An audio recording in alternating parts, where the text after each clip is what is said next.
Dobar dan svima i dobrodošli u još Ko vam je radio ovaj intro? Ništa ne valja. jedan Klik studio u kojem ćemo pozdraviti gradonačelnika grada Banja Luke, Draško Stanivuković je sa nama i kandidat za novi mandat. Želim mu dobrodošlicu. Hvala lijepo što ste došli u Sarajevo Klik studio. Hvala vama na pozivu, drago mi je da iz Banja Luke dođem malo ovdje da razgovaram. Koliko često zapravo sad dolazite u Sarajevo i kakve su reakcije? Nekad ste govorili o tome kako vas lijepo primaju Sarajke i Sarajlije. Nije još ništa smiješno. Ja sam dosta u životu ciljano orijentisan. Imao mi našeg dragog, uvaženog banjalučkog vladiku Jefrema, koji 45 godina služi banjalučkoj parohiji, pa gotovo tih 45 godina nijednom da nije izašao van banjalučke parohije. Naravno, ne možemo se porediti sa njim, ali vrlo teško napravim korak van teritorije grada Banja Luka kad pričamo o bilo čemu. Dakle, gledam samo ono što je grad Banja Luka, što je interes grada, obilazim sve mjesne zajednice, svaku ulicu, tako da danas imam malo manje komoditeta i prostora da idem van, bukvalno Banja Luke, tako da sam rjeđe dolazio, ali nisam rjeđe dolazio zato što... Pa Seke, zamisli da ja imam neki snimak o tebi tajni i ucijenjujem te. Bil ti negirao šta hoćeš? Ne želim ili bi kvalifikovao neki mjesto grada na neki drugi način, nego prosto obaveze. Zauzeti obavezama. Ali dobro, nije loše i zbog posla posjetiti neke gradove radi možda dobrih ideja, razmjene dobrih ideja. U tom kontekstu pratite li razvoj Sarajeva? Komparirate li kada sa Banja Lukom? Ja bi te ubio! Ste voljeli Sarajeva preseliti u Banja Luku ili obratno što biste preporučili Sarajevu, a da je iz Banja Luke? Nemam problem da sve što je dobro se preuzme, ali da budem iskren, većinu toga pratim ono što je u Banja Luci, manje možda i s polja šta se drugdje dešava. Evo malo čas smo rekli da dolazi Sarajevo Film Festival, evo drago mi je da protekne u najboljem redu. Banja Luka imala mnogo festivala do sada, Trotoart, festival uličnih svirača, imali smo naš karneval, imali smo Banja Luka Fest koji je onako baš sinonim za grad Banja Luku. I ja bih čak rekao, znate, moja ideja da Banja Luka svojim uspjesima bude takva da i drugi gradovi slijede. I mogu reći da smo uspjeli. Dakle, Banja Luka gotovo jedina u državi, ima knjige besplatne, priključke za vodu besplatne, legalizaciju svih kuća besplatne. Je li ovo tačno, Amare? Ti rečem se iz Banja Luke. Je li ovo tačno što nabraja? Besplatno. Građevinske Šike u čatu. dozvole koje smo obezbijedili za sve građane, sva domaćinstva, placeve za mlade bračne parove. Tako da evo, možda bih ja pitao ima li Sarajevo sve to što ima Banja Luka? Jer baš, evo, koliko pratim... To je bilo moje pitanje, dakle i obratno, šta je nešto iz Banja Luke što biste eventualno preporučili Sarajevu? Rekao bih da je Banja Luka, da nisam subjektivan, ali u posljednje 4 godine u državi napravila najveći iskorak. Dakle, evo, kroz ovih 10 mjera podrške građanima, dakle, zamislite, svi penzioneri, kada pričamo, na primjer, o ključnim politikama za penzionere, znate, u strategiji kaže da je to mobilnost starih ljudi. Kada čovjek uđe u neke godine, važno je da bude pokretan, pokretljiv i da može da jednostavno odlazak u neko drugo mjesto u gradu njima, ajde da kažem, znači na kvalitetu života, da promijeni malo sredinu. Znate i situaciju sa penzijama i mi smo upravo mobilnost penzionera stavili kao jednu od ključnih politika i evo, doživotno besplatno. Koliko puta ćeš reći Banja Luka do kraja? Nije meni to problem, ja sam isto primijetio da on dosta puta Banja Luka spomenuo, ali nije to je čak i dobro da gradonačelnik nekog grada, da su mu puna usta tog grada. Ali onda on često voli kao takav izaći izvan tih granica jednog grada pa se baviti malo krovnim stvarima s kojim baš i nema veze. To mi je zasmetalo, a sad što mu je puna usta Banja Luke, to je super, to i treba biti tako. I meni treba biti puna usta YouTube-a, na primjer, na. Ali ne trebam se baviti Vimeom isto.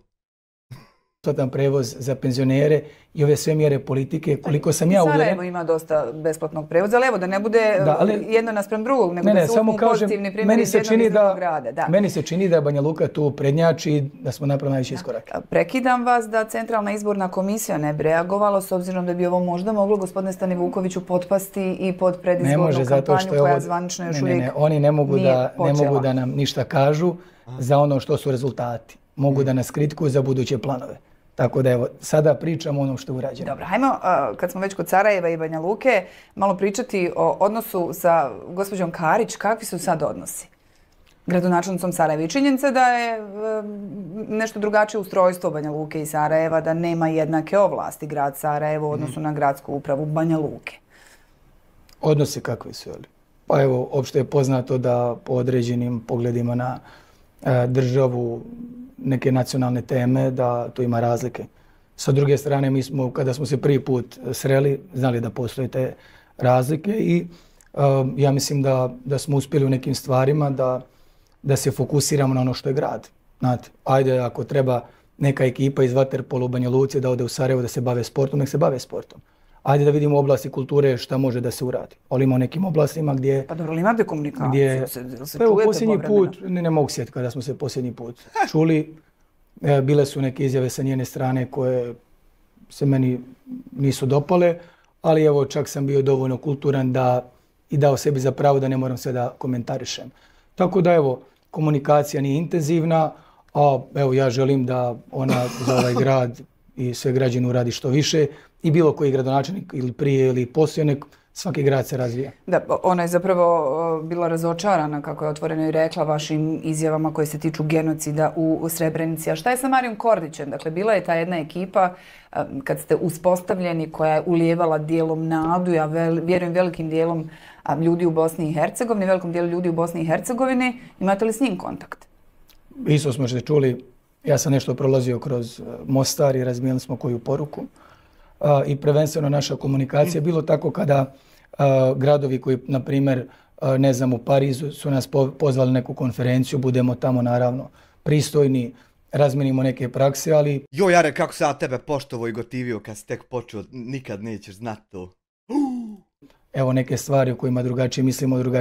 Evo ona se razočarala u to, razočarao sam se ja u neke njene izjave i bože moj, u koje ste se vi razočarali? Pa, dobro, imala je dosta po pitanju, evo, bila je promocija jednog filma Republika Srpska, borba za slobodu, koji govori o vjekovnoj težnji srpskog naroda za slobodom. I on je to komentarisala na isti način da je to film o genocidu ili šta već sve, nemam pojma. Što je bila uvreda, evo ja sam se trudio da to ne prokomentarišem, a moj stav je po tom pitanju jasan, međutim, kažem...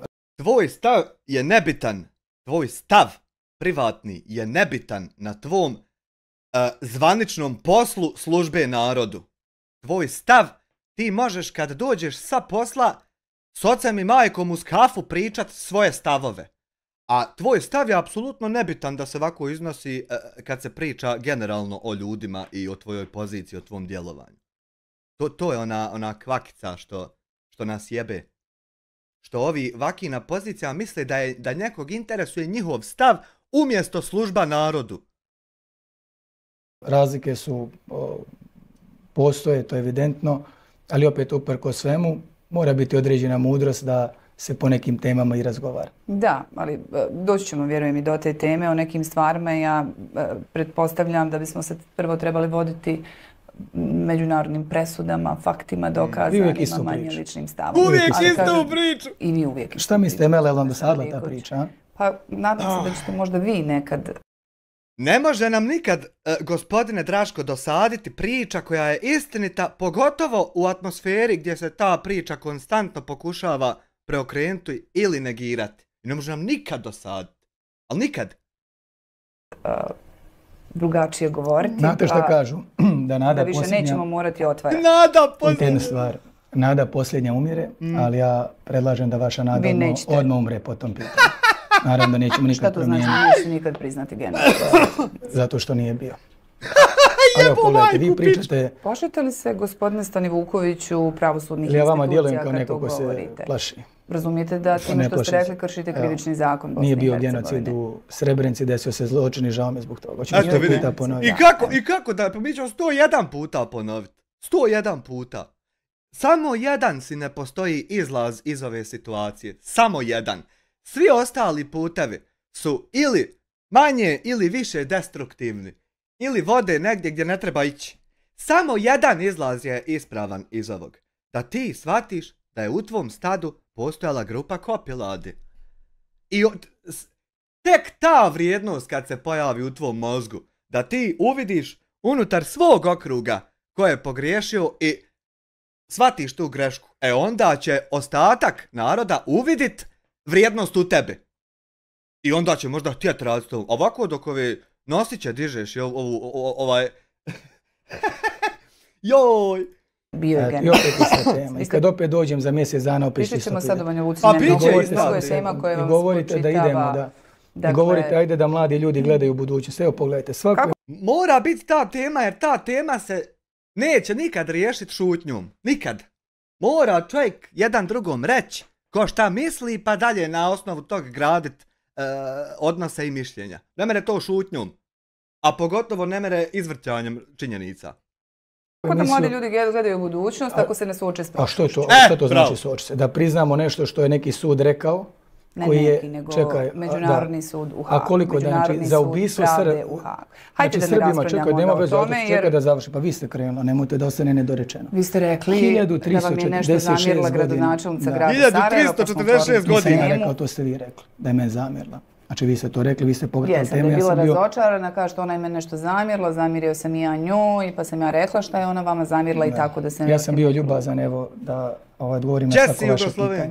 Znači, kad pričate o sudu u Hagu, je li tako, koji je presudio Srbe na 1340 godina. Ja sam možda gospodinu Vukoviću da vas goni pravosuđe. Znači, 9 miliona Srba je dobilo 1400 godina zatvora. Srbi...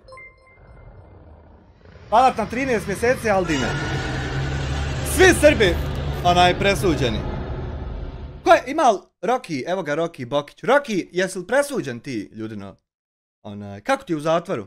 Ovo što si radio, što ste presudili, ovo, je li dobro sve? Aha, vi mene to poštujete, volite i želite im dobro, jel? Nećemo ljubavi, poštujem vas svakako. Drago mi. A što mislite da vam neko ne želi dobro? Pogledajte, dolazio sam ja ovdje puno puta u Sarajevo. I govorili ste kako ste sjajno dočekani. Jeste. A onda sam shvatio da ovdje kada me pozovu, žele samo da kažem po neku ne tako lijepu riječ o nekom iz Republike Srpske i da se to odavde služi za opanjkavanje Republike Srpske. Ali nije vam to onomad smetalo? A danas, pa slušajte... Dosta se toga promijenilo u tom vašem narativu i vašoj politici. Prije 10 godina sam imao 20 godina, sada imam 30 godina. Prije 10 godina ste bili vrlo otvoreno, recimo, protiv SNSD-a i Dodika. Danas je pitanje jeste li ili niste. Danas sam za Banja Luku. I danas shvatam da kada bi ovdje bilo šta rekao... Pa tad nisam vodio Banja Luku i bio sam za Banja Luku. Jel se vi bojite da priznate da je bio genocid, da ne biste izgubili glasače? Ne, a kako se... Jel to vaša bojazan?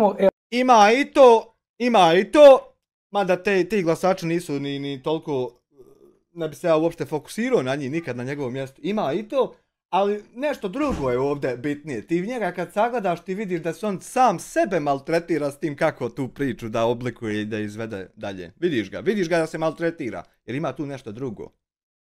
Evo, kako se došlo od tog zaključka, ja ću odmah priznati da su pravo. Evo, kažete, danas sam za Banja Luku. Uvijek sam za Banja Luku. Iz toga je, ali danas vodim Banja Luku.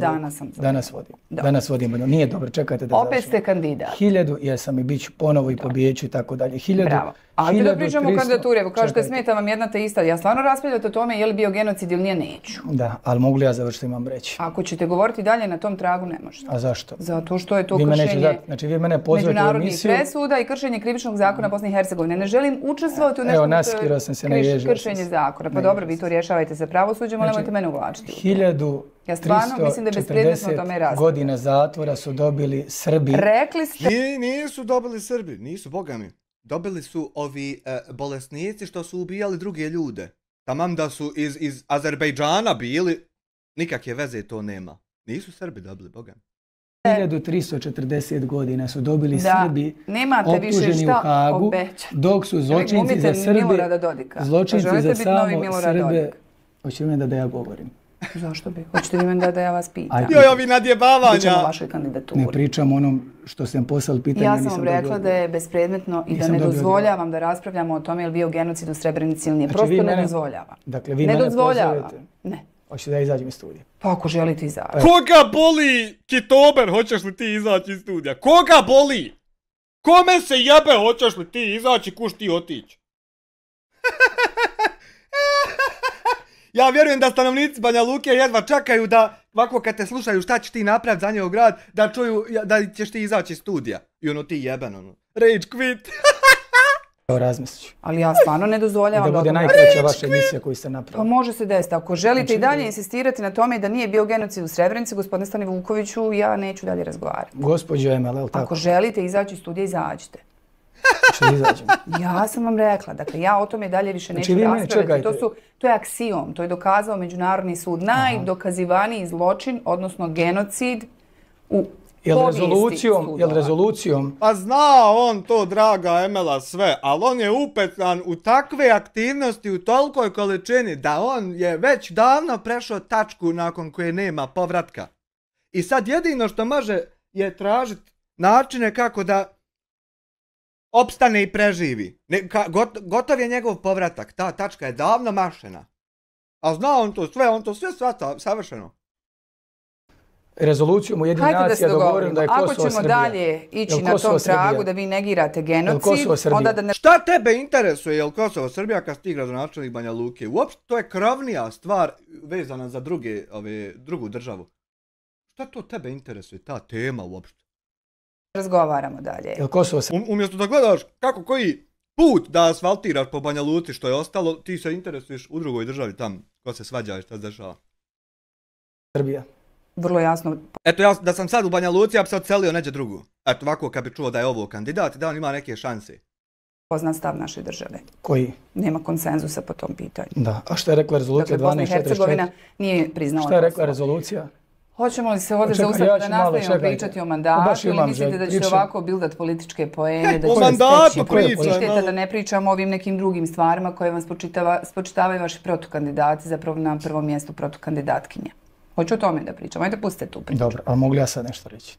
Možete odgovoriti na ovo pitanje. Da li smatrate da ste dobar domaćin, a ja sam ovdje gost, ako mi postavite pitanje, ne date da ja odgovorim? Pa ne da manipulatoru da svoju manipulaciju sprovodi i da na tom opstane. Naravno da ne da. Emela je perfekt voditeljica. Da sam dobar domaćin, da poštujem žrtve genocida u Srebrenici, preživjele, sve zdravorazumske ljude, tako što neću dopustiti. Ako ti ne poštuješ čovjeka koji je umru, a pogotovo umru je na način da je ubijen od strane nekog iz tvog društva, kako da iko očekuje da ćeš ti poštovati njega? Ako ne poštuješ onog mrtvog, kako da dalje? Praško. Dopustiti da neko negira genocid u Srebrenici, prosto neću, niti bilo koji drugi zločin, gospodine Stani Vuković, jednostavno neću. Jel poštujete zločin u Kravicama?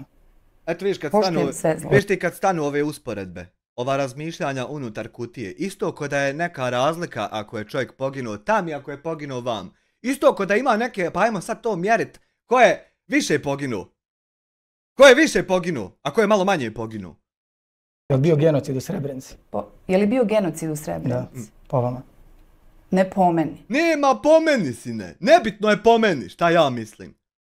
Pitam po vama. Jer ja sjedim kod kuće i posmatram situaciju. I mogu jedino zaključiti ono što izjave ljudi koji se bave time. A ja šta mislim privatno, to je skroz nebitno. Spinuje. A je bio Jasenovac? Ne po meni.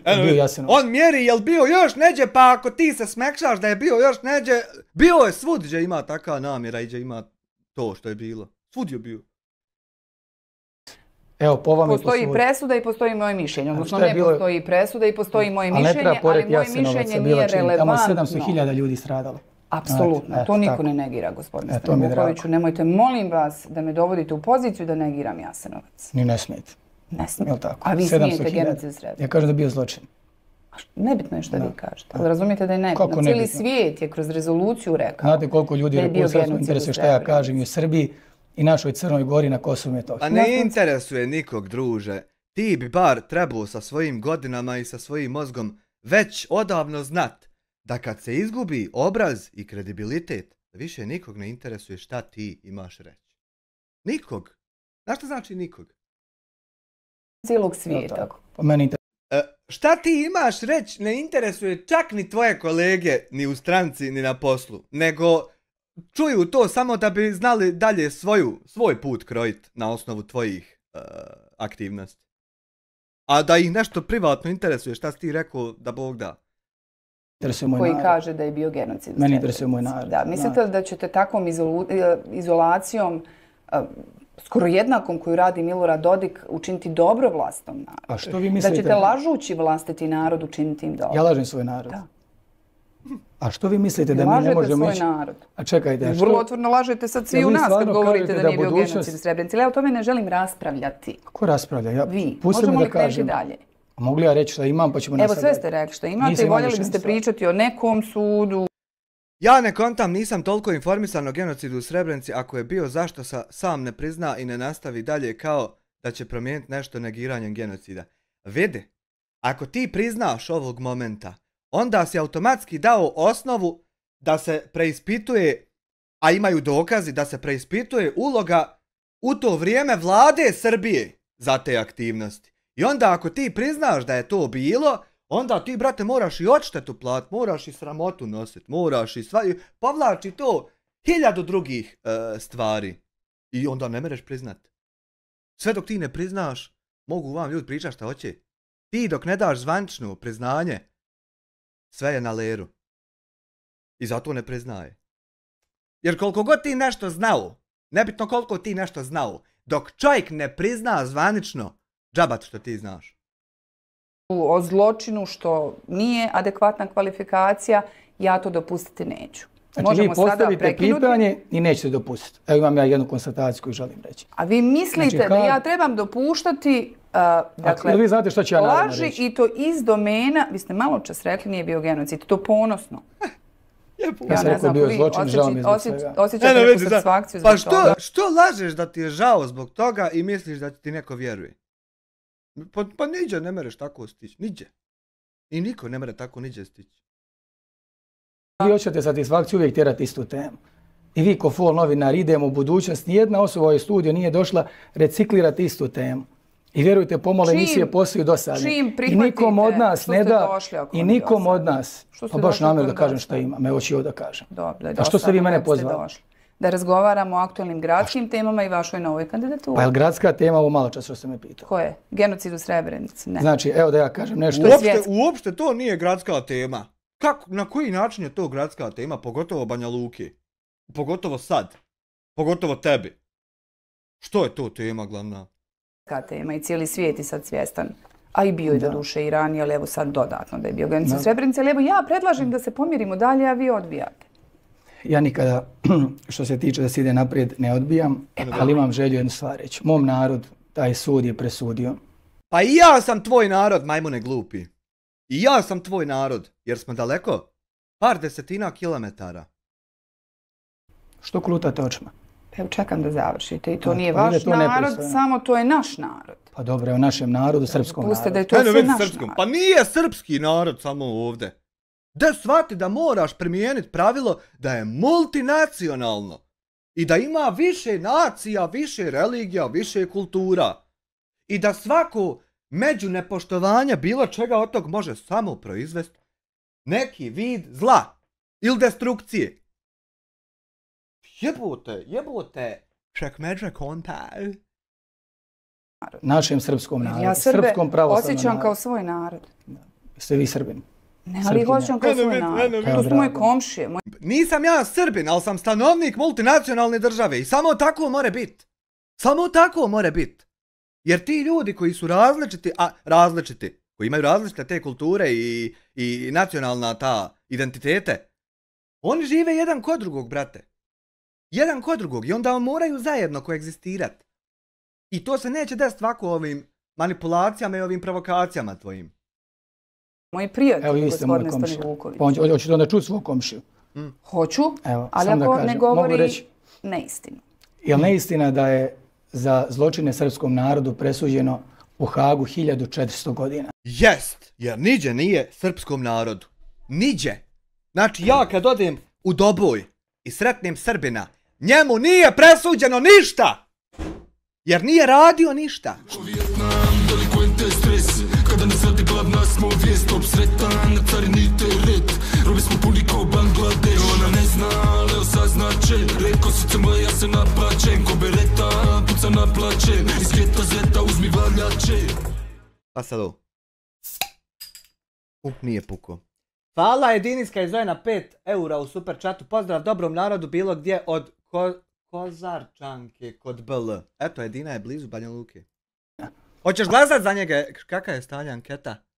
411 glasova, 81% ne. Evo ovo ti je recimo anketa nekontrolisana, nemanipulisana, sa pravim mišljenjem gledalaca koji naiđu i kliknu jedan klik. Evo, Draško. I šta ti recimo misliš o ovoj anketi? Šta misliš kako je ovaj rezultat nastao? Ja možda kutije pripomještu na izborima pa izmanipulisao. A za one koji su ubijali Srbe dobili samo 64 godine. I šta misliš kako se to desi? Kako se to desi? Jel stvarno ti nekog pokušavaš ubijediti da je na međunarodnom sudu u kojeg su u tom momentu sve oči uprte, da je tu moguće, i pogotovo kad to traje 10-15 godina suđe, da je to moguće izmanipulisati i da niko ništa ne primijeti? To nije presuđeno srpskom Gluposti. narodu. Opet lažete Nego kome? narod. Dakle, stavljate narod stalno u poziciju da su oni presuđeni. A ko je dobio 1600? Srpski narod, ja vam to ne dopuštam, to su moje komšije. Srpski narod nije presuđen. Nego? Nijedna presuda nije presudila srpskom narodu. Nemojte ljude stavljati u takav nezahvalan položaj. Dobro, možemo drugačije reći. Ti ako ubijediš s ovim svojim glupostima jednog stanovnika Banja Luke, ako ga ubijediš da je presuđeno srpskom narodu, onda kad ja odem u Banja Luku, onaj Srbin će me gledat popreko jer on će mislit da ja mislim da je on presuđen. I onda kud to vodi? Kud to vodi? Neće mi ništa reći, ali će me gledat popreko jer on misli da ja mislim da je on presuđen i kriv za nešto. Kad ga ovako ubjeđuješ i indoktriniraš. Tu se radi o pojedinačnim izvršiteljima. Pripadnicima Pripadnicima Vojske Republike Srpske, izvršiteljima zločina. Dobro. Nemojte stavljati ljagu na moj i naš srpski narod. Vi to me držite lekcije. Apsolutno. Kao ja sam neko dijete, opet ću imati lekcije. Pa jesi dijete, imaš tek 30 godina koji ja. Tek si počeo živit. Tikvane. U smislu shvatanja života, ja i ti smo tek počeli živit. Tikvane. I naravno da ti žena drži lekciju, pogotovo što je starija od tebe, morate roditi. Apsolutno, jer govorite ne. Malo Morgan, koji seljačina. Pripadnici Vojske Republike Srpske. Što nije isto što i srpski narod. To su Srbi, to je Srbin. Srbin u Vojsci Republike Srpske. Ali to je statističko. Jes, to je Srbin. I njegovi potezi ne stavljaju automatski krivicu na sve druge ako on nešto uradi. Nego je samo on kriv za to što uradi. I oti njegova klapa. Greška, ali to je statistička greška. Ali to nije isto što i srpski narod. Vi izvrćete teze, hoćete ljude ubijeti da je njima neko presudio. O čem vi pričate? Dakle, pripadnici Vojske Republike Srpske su dobili, to su Srbi, 1400 godina im je presuđeno u Podmetno im neko, izmislio sve i podmetno im i to prošlo, sav svijet gledao niko ništa. Svidio Draško, jest bezobrazan svijet. Podmetno im neko. Tom Hagu. 1400 godina. A one koji su bijali Srbe, Dragišu Stanivukovića i ostale, znate koliko su dobili? 64 godine. Ja vas pitam, jesmo mi miševi, pacovi? Kada su u ratu svi stradali, a pripadnici Vojske Republike Srpske... Jesu li svi jednako stradali? Jednako, čekajte. Dajte statistike koliko stradalo. Nemojte me prekidati.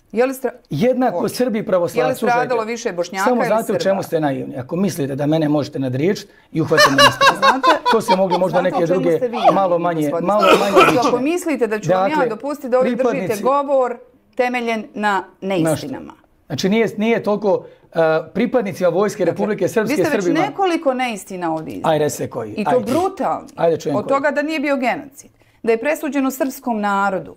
Da ja mislim da u Jasenovcu nije bio zločin. I tako dalje. Nisam ja to rekao. Ja sam vas pitao šta mislite. I evo kažete da vam je ova tema dosadna, a vidim da ste vrlo spremni i naoružani došli da otvorite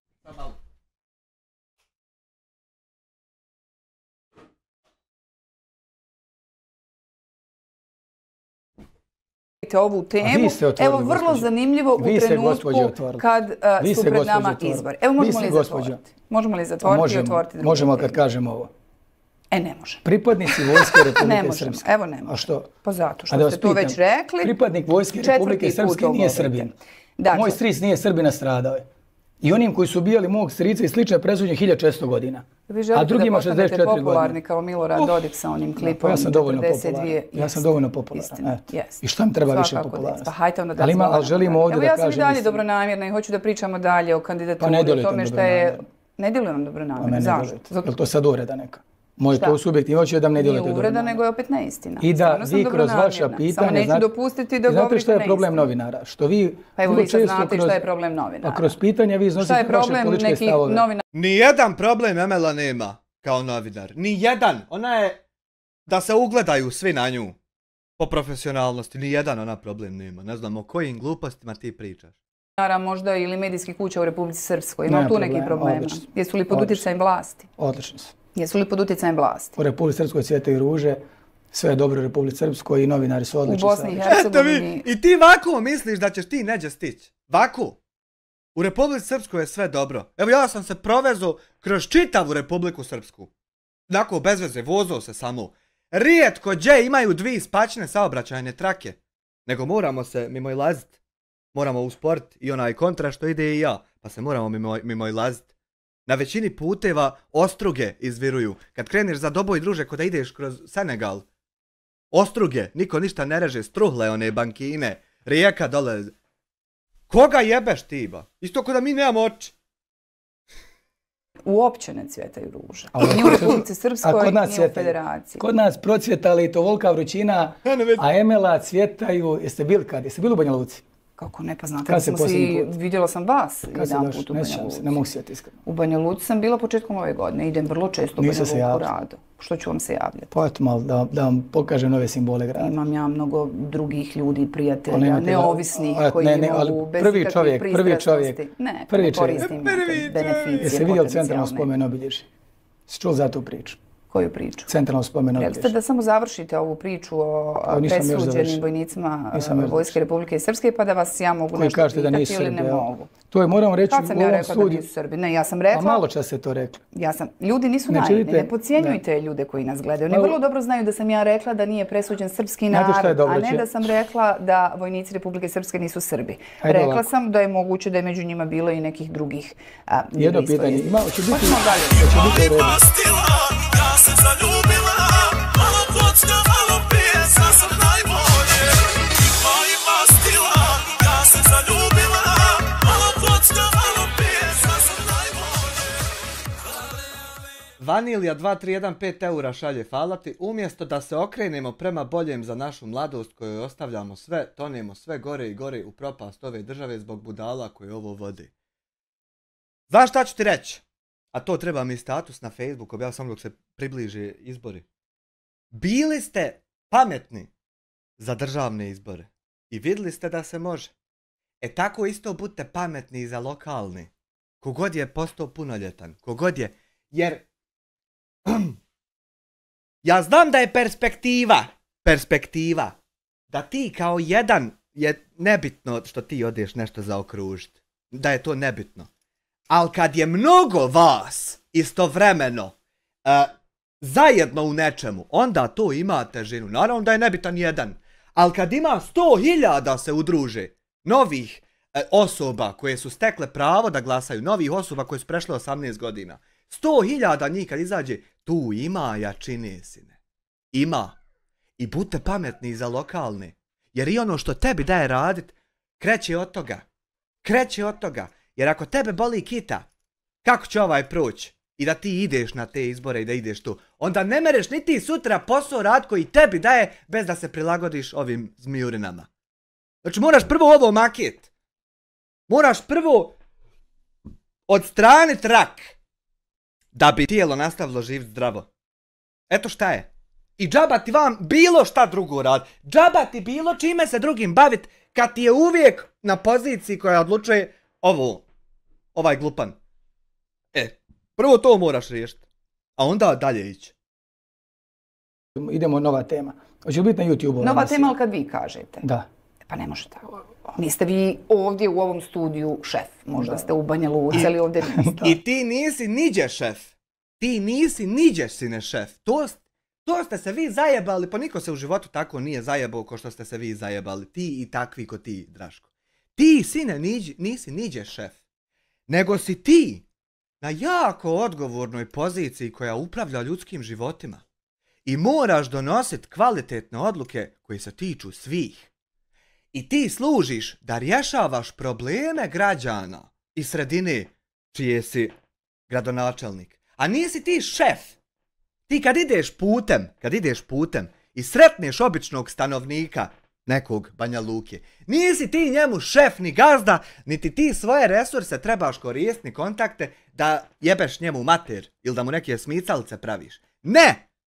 Nego ako hoda po razjebanom trotoaru, treba misao prva da ti je kako to da riješim, da ne bi dijete neko stalo nogom i iščašilo nogu. Jer si ti tu u službi naroda. On te biru zato što smatra da bi ti mogao najkvalitetnija rješenja donositi kako bi se išlo naprijed. I zato te birali. A nisu te birali da ti budeš sine kurčevit. I da ti nama tu popravljaš kravatu i da se ti tu nama izvijaš ko kakav, ne znam nija kako bi te nazvao. Potpuno pogrešno shvaćena uloga šta je tebi posao. Potpuno pogrešno. A jedno pitanje, može u reći, samo da ovo kažem. Na YouTube, ali ne potpuno nova tema. Ako će ovo biti na YouTube. Ja ću dakle postaviti pitanje. Rekli ste da ajde, šta sam rekao? Ne trebate ništa obećavati apropo vaše kandidature. Mogu li si opušteno pričat šta ti volja samo da si išao ispravnim putem? Ali ne mere, povukle te više niske strasti. Kako tako pametnog momka da odvuku niske strasti? Za novi mandat, to bi bio drugi, jer ste sve uradili. Eto. Što ste se onda kandidovali? Šta ćete sad raditi? Šta nastavite to ili? Hoću da, kad kažem sve sam uradio, mislio sam na ono što sam rekao. Dobro. A sad ću govoriti nešto novo, pa ću to novo raditi. Ima li to logike? Dakle, niste mislili da je urađeno sve moguće, nego je urađeno sve od vaših obećanja. Znači, ispunili ste sva obećanja. Svaka moja riječ postala je djelo. Da. A vamo, samo da vas još ovo kažem, znači ja nisam rekao da ste vi negirali genocid u Jasenovcu, nego sam spitao da li je bio. Znači, kad vratite YouTube snimak, vi ćete... A ti, druže, surađuješ sa Miloradom Dodikom koji ti je psovao mater na kamerama u nekom restoranu i mi to svi vidjeli. Mi to svi vidjeli i ti sad surađuje, ti s njegova kujica. Čovjek ti otvoreno sovao mater. Mi to čuli i vidjeli. Svi. Mislim, ko eto prati. I ti sad surađuješ s njim. I kako da ja vidim vrijednost u tebi? Kako da ja tebe vrijednujem? Da razmišljam uopšte o tebi, Belan? Da ste to rekli. Dobro. I vidjet ćete za pripadnike vojske... Sjećanje, ne moram baš snimak. Da, vi ste me pitali da li ja mislim, ja sam rekla ne dopuštam. Pa mlađi mozak. Ali evo i ovaj stariji dobro radi. A znate šta? Dobro ti je, sad ja vidim da je tebi dobro rekao onaj u skupštini, kako se zove onaj lik, zaboravio sam. Ti si samo jedan baka prase. I ništa više. A to vjeruj nije mnogo. Da, ali kad je utemeljen na istini, ulažemo se čovjek zapetlja. Ali kad vam je mozak utemeljen na istini, lakše koordinira. Pa ste rekli pripadnici vojske nisu Srbi, pa jesu Srbi. 20 i kusur godina, pa možda neka demencija, gospodine Stanivukoviću. Ali evo, sjećam se i dalje da sam vas htjela pitati o toj kandidaturi. Lukač, ja Lukač. Pa te Lukač šakom spucao, pa ništa, okej, sve. Koji si ti? Dakle, kažete da ste ispunili sve obećano i da imate nove planove za Banja Luku. Šta vam je planoma da me ne boli. Ne smijete mnogo. Ovi sika da ne, a inače nas vole. Dakle, da ne pričamo u ovom trenutku, ali evo doći će septembar kad ćemo moći otvoreno o tome govoriti. Ako pozovete, da. Pa se nadam, apsolutno, voljela bih vas vidjeti i sa vašim protukandidatima. Koga od njih smatrate, ako uopće ikoga smatrate, gospodine Stanivukoviću, najozbiljnijim protukandidatom? Jelena Trivić čini se kampanju kompletnu gradi na pričama o vama. Zaboravila je ostale. Nema druge teme. Ni ona? Pa nema očigledno. Nema ni ova ekipa, ni ona ekipa. Doživljavate li je kao ozbiljnu protukandidatku? Pogledajte, u životu treba svemu ozbiljno pristupiti. Tako sam ja pristupio ovoj emisiji i vidite da me ne možete uhvatiti na greške. Evo ga Hamdija iz političkog svijeta. Dajte mi dokaze i ne možete me... Bio genocid, nije presuđeno srpskom narodu. Što nije to greška, to je moj stav. Pa nije to greška. Pa mogu ja sad imati gospodine Stanivukoviću stav da je nebo ružičasto, ali prosto nije. Kako? Meni je fascinantno kako je Emela hladnokrvna kad je ovako jebe. Pa zato što je profesionalac žena. Uopšte ne nameće svoje stavove ni šta ona misli, nego samo je bitno krovno pitanja postavljati. Bez ubacivanja sebe u to. Da vam kažem, hajte. A ti kad ubaciš sebe i da ti je biti u pravu, onda drugačije to izgleda. A ovako izgleda profesionalnost. Jelena Krivić, dakle ipak i shvatate ozbiljno. Ja imam svoj stav tako da me niste uhvatili. Što se tiče... Imam ja da je nebo ružičasto. Da, pa je to lijepo. Najvažnije je ono što čovjek vjeruje. Znate što je dobro? Ono što čovjek vjeruje, to bude. Tako. A upamte ovo što ja vjerujem i moj narod, i vaš narod, mislim vaše komšije, mi kako god, da će Bog da to sve tako bude. Dakle, ozbiljno pristupamo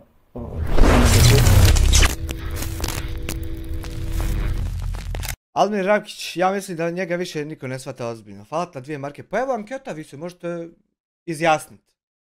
Svi se mogu izjasniti. Šta misle o njemu na osnovu tog što su vidjeli do sad? I na kraju da sam sam kandidat, da nema protiv kandidata, radio bih na najozbiljniji mogući način. Mislim da u životu ne treba ništa podcijeniti. Prva stvar koja je neophodna da bi ti imao ikakvu šansu za pobjedu je da poštuješ protivnika. Ako ga podcijeniš, padaš. Je li to moguće da ti to na toj poziciji tako elokventan ne znaš? Jer šta god da čovjek podcijeni, može sutra da se prevari. Tako sam imao iskustvo kroz život, znate. Pa što podcijenjuješ ti onda Jelenu ako pada čovjek ako podcijeni nešto? Da neki ispit ili ne znam, neki predmet ili neki sport, aha, tu sam najbrži, ne treba tu da se trudim, na kraju ne bude onako kako. Tako da dok sudija ne svira kraj, treba sve shvatiti ozbiljno. Je li od njih troje ipak ona vaš najozbiljniji kandidat? Po ovim informacijama sve što ja imam i ono što će se desiti 6. oktobra, dakle, moja podrška, rekao sam to, iće daleko preko 40%. Vidimo na malom uzorku 577 ljudi i boga mi ti imaš 19%. Ja ne vidim ovdje 40. Meni jesu malo oči otišle, ali opet vidim da piše 19% za tebe. SNSD-ov kandidat vjerojatno će imati neki broj glasova više od nje. Dakle, predviđate mu drugo mjesto? Po svemu ovom što ja imam, a siguran sam u to, ne pričam bez veze, rekao bih da je nju nagnalo na kandidaturu ne toliko želja za pobjedom, nego želja da evo iz nekog svog nezadovoljstva prethodnim izborima, da po svaku cijenu evo uđe u neku trku, iako zna i svjesna je da poraz zaista znači drugi za redom, da je teško poslije tog se oporaviti, ali evo ako je to njena odluka...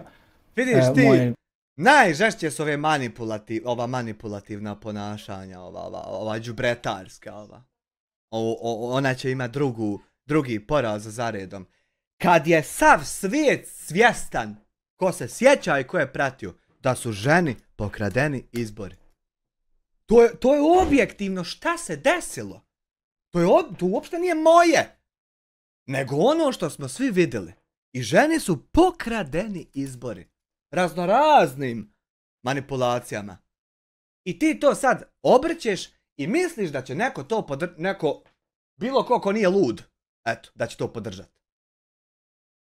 Moje da poštujem svačije odluke. Znači li to da zapravo ona ovim postupanjem koje se temelji uglavnom na kritici vama, kao što smo rekli, radi u korist SNSD-ovom kandidatu, zašto zapravo sve vrijeme ona, a i ne samo ona, optužuju vas?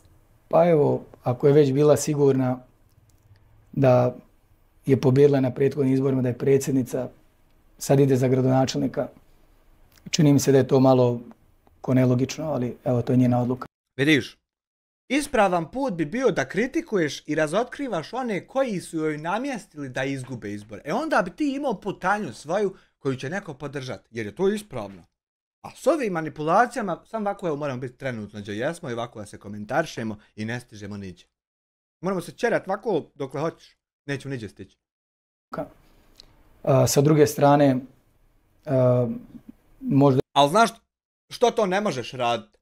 Zato što ako ti kreneš razotkrivati one što seru, onda će oni samo pokazati svijetu, evo vidite šta je o njemu ima.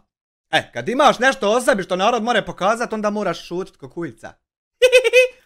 I sama nije svjesna da na ovaj način, pa može se reći da se pomaže više SNSD-u, ali danas situacija u gradu je dosta drugačija.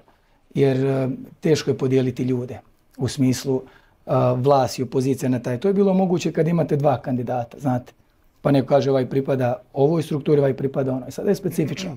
Ja dolazim kao neko koji je 4 godine vlast. Ja nisam opozicija. To vidiš ti. Pa vlast je samo jedan administrativni naziv da se objasni šta je to, gdje si ti. A to nije uloga koju ti trebaš voditi, ovo nije anarhija, glupane. Jebu, majku. Vodim grad. Sa druge strane imam 1/3 vlasti. 1/3 je skupština grada, 1/3 su oni koji vode ustanove grada. To je opet skupština grada. Tako da meni se na teret stavlja vođenje cijelog grada, a u praksi je potpuno drugačije. Jer svaku odluku koju vi predložite odlučuje skupština grada. A skupština grada bira direktora Centra za predškolsko vaspitanje, direktora Centra za razvoj sela i drugih ustanova. I o čemu ja kao gradonačelnik ne... I sve te pozicije i sve te uloge koje kolektivno se dogovaraju pa donose neku bitniju ulogu, sve to možeš razjebati. Ali moraš ti prvo biti čist. A sve možeš i sve bi narod podržao. 100%. Ali eto ti si odabrao ovu drugu putanju. Slomili te neđe. Neđe su te uzeli momački. Ne odlučujem. Ono što je važno reći da evidentno je da je veliki dio biračkog tijela iz prethodnih izbora sam zadržao. A sa druge strane dobio sam one nove rezultatima. Sa druge strane imate SNSD koji ima svoje biračko tijelo. Imate nju koja po meni ide u jedan radikalizam kontra šta god da uradite. Dakle, ona ne vidi da je dobra priča o izgradnji centralnog spomen-obilježja poginulim borcima vojske Republike Srpske. Ne vidi to kao dobru priču nakon 30 godina. Ne vidi dobru priču o legalizaciji knjigama, nego samo traži određene mane. Ali u redu, evo. Pričamo konkretno o tim nekim manama. A mora mane čovjek tražiti jer nema od tog ništa da te fali. Ja te pofalim i super, ali ne od tog ništa. Moram mane i probleme tražiti, njima se baviti da bi mogli ići dalje. A od svaka čast kralju, ovako ne od tog ništa niko. Koje je izlistavala u posljednje vrijeme, ali osvrnuli ste se na to što ona misli da je pobjednica izbora, ili kako ste se tačno izrazili, znamo tu priču Jelene Trivić da je pokradena na izborima. Jel vi mislite da je ona pokradena na izborima? Ja ono što mogu reći, to sam tada govorio, da garantujem da su fer i pošteni izbori i da su mi sačuvali izborni integritet u Banja Luci. To je ono što... Jel to realno? Jel to realno da živimo u vremenu kad svi vide da se desi jedno i dođe jedan tulipan i priča drugo? I kako onda ti nisi samo jedan baka prase? Kako? Kako? Odbrani se. Kako ti nisi baka prase? Vi bi možda snimili savršen vlog zajedno, dobar, od 1.000.000 pregleda, ali ti da vodiš neku zajednicu, ti si nesposoban si za to. Previše narcisoidan da bi to radio. Ti trebaš ići biti maneken, tam to more proći, tam su te aktivnosti super. Pa tulipan, ja, vidi ga. Što ja znam. A ona dokaze koje iznijela u drugim gradovima Republike Srpske, ja sam to tada prihvatio i sada ću reći ja poštujem njena saznanja i bio sam dio te priče da se to istraži do kraja. Aha. Bilo je brojanje, bilo je ponovno I što si stao? Prebrojavanje i evo u konačnici došlo je kako je došlo. Ja vam stvarno ne mogu reći šta je bilo u izbornom procesu u Bratuncu. Ja nisam vodio taj dio kampanje. Ali evo i danas, 2 godine poslije, ne želim da negiram njena saznanja, ne želim to da na taj način umanjim i evo, to je jedino što mogu da kažem. Dakle, ne želim da zub vremena, kao i određeni animozitete koje ona pokazuje prema meni, determiniše neke moje stavove. I čak sam još jednu stvar korektan. Znam, jer sam bio svjedok puno stvari, u tim trenucima koje kada bi se iznijeli u javno... Ništa gore nema od ovih vakih manipulatora koji kad ti se desi nešto loše oblijeću oko situacije i nikako da ti priznaju da je se to desilo. Još te dodatno provocira, umanjuje, ponižava. Ništa gore nema od tih manipulatora. Još pogotovo on održava konstantan miran ton glasa kao on je nedodirljiv, njega to ne pogađa, ništa je on. Ništa gore nema od ovih pogani. Bi bilo poprilično na štetu nje i njenog tima u tom trenutku izbornog, ali nema šanse da bi to rekao jer smatram da i kad prijatelji prestanu biti prijatelji, da tajne ostaju tajne. Šta je odnosno, baš opisuje naziv jedne pjesme, mislim da je to neko od kolega novinara i upotrijebio u praćenju dinamike i hronologije tog vašeg odnosa od ljubavi do mržnje. Ja nemam to, zaista. Ja nemam. Ja želim svu sreću upreko svemu. Mislim da ima odličnih kvaliteta u smislu, evo, bavi se svojom profesijom. Hoće neće biti, imati odličnih kvaliteta, žena doktorica nauka, a šta si ti? Koje ti obrazovanje imaš da uporedimo sa njom? Bila je meni na fakultetu profesor, ja sam se u to vrijeme zaista Ona njemu bila profesor! trudimo smo dobre odnose. Neki od najboljih i najvećih političkih borbi smo vodili zajedno i u mom sistemu vrijednosti te stvari ostaju zauvijek u nekom mjestu i zbog tog ja i danas kada pričam trudim. Pa znači, ona je tebe naučila stvarima koje ti znaš i onda ti sad te stvari upotrebljavaš protiv nje. Jer mislim da kada o nekom s kim se toliko radili pričate na potpuno drugačiji način kao što ona radi o meni. Ne radi ona tebi, nego si ti izdajica postu. I onda normalno da je to afekt koji ona ima. A ne radi ona tebi ništa. Ti si taj koji je prvi put, ti si akcija, a ona je reakcija. Mislim da više govorite o sebi nego o drugom. Ali evo, svako neko bira kako god. Ja uvijek poštujem ako sam s nekim imao prošlost da taj dio. Jer znate što je to važno? To je važno zbog budućnosti. Zašto? Pa sutra neko ulazi u odnos sa mnom. Znači on zna da sve što danas budemo radili, stvorili, da ja nikad potom pljuvati neću. A hoćete li da se držite toga da ćete po onima po kojima ste pljuvali nastaviti pljuvati? Ako ima razlog, da. Ima nema. Neću reći pljujete, ali bili ste onako dosta oštri u kritikama Miloradu Dodiku, vrlo vam je jasno zašto vas to pitam, pretpostavljam. Što danas niste tako oštri prema Dodiku i porodici Dodik. Šta je razlog, gospodine Stanivukoviću? Je li to što bez te saradnje nije lako voditi Banja Luku? Ili ima istine u tome o čemu svi pričaju, znate i vi, da postoji nekakav snimak kojim se vas ocjenjuje?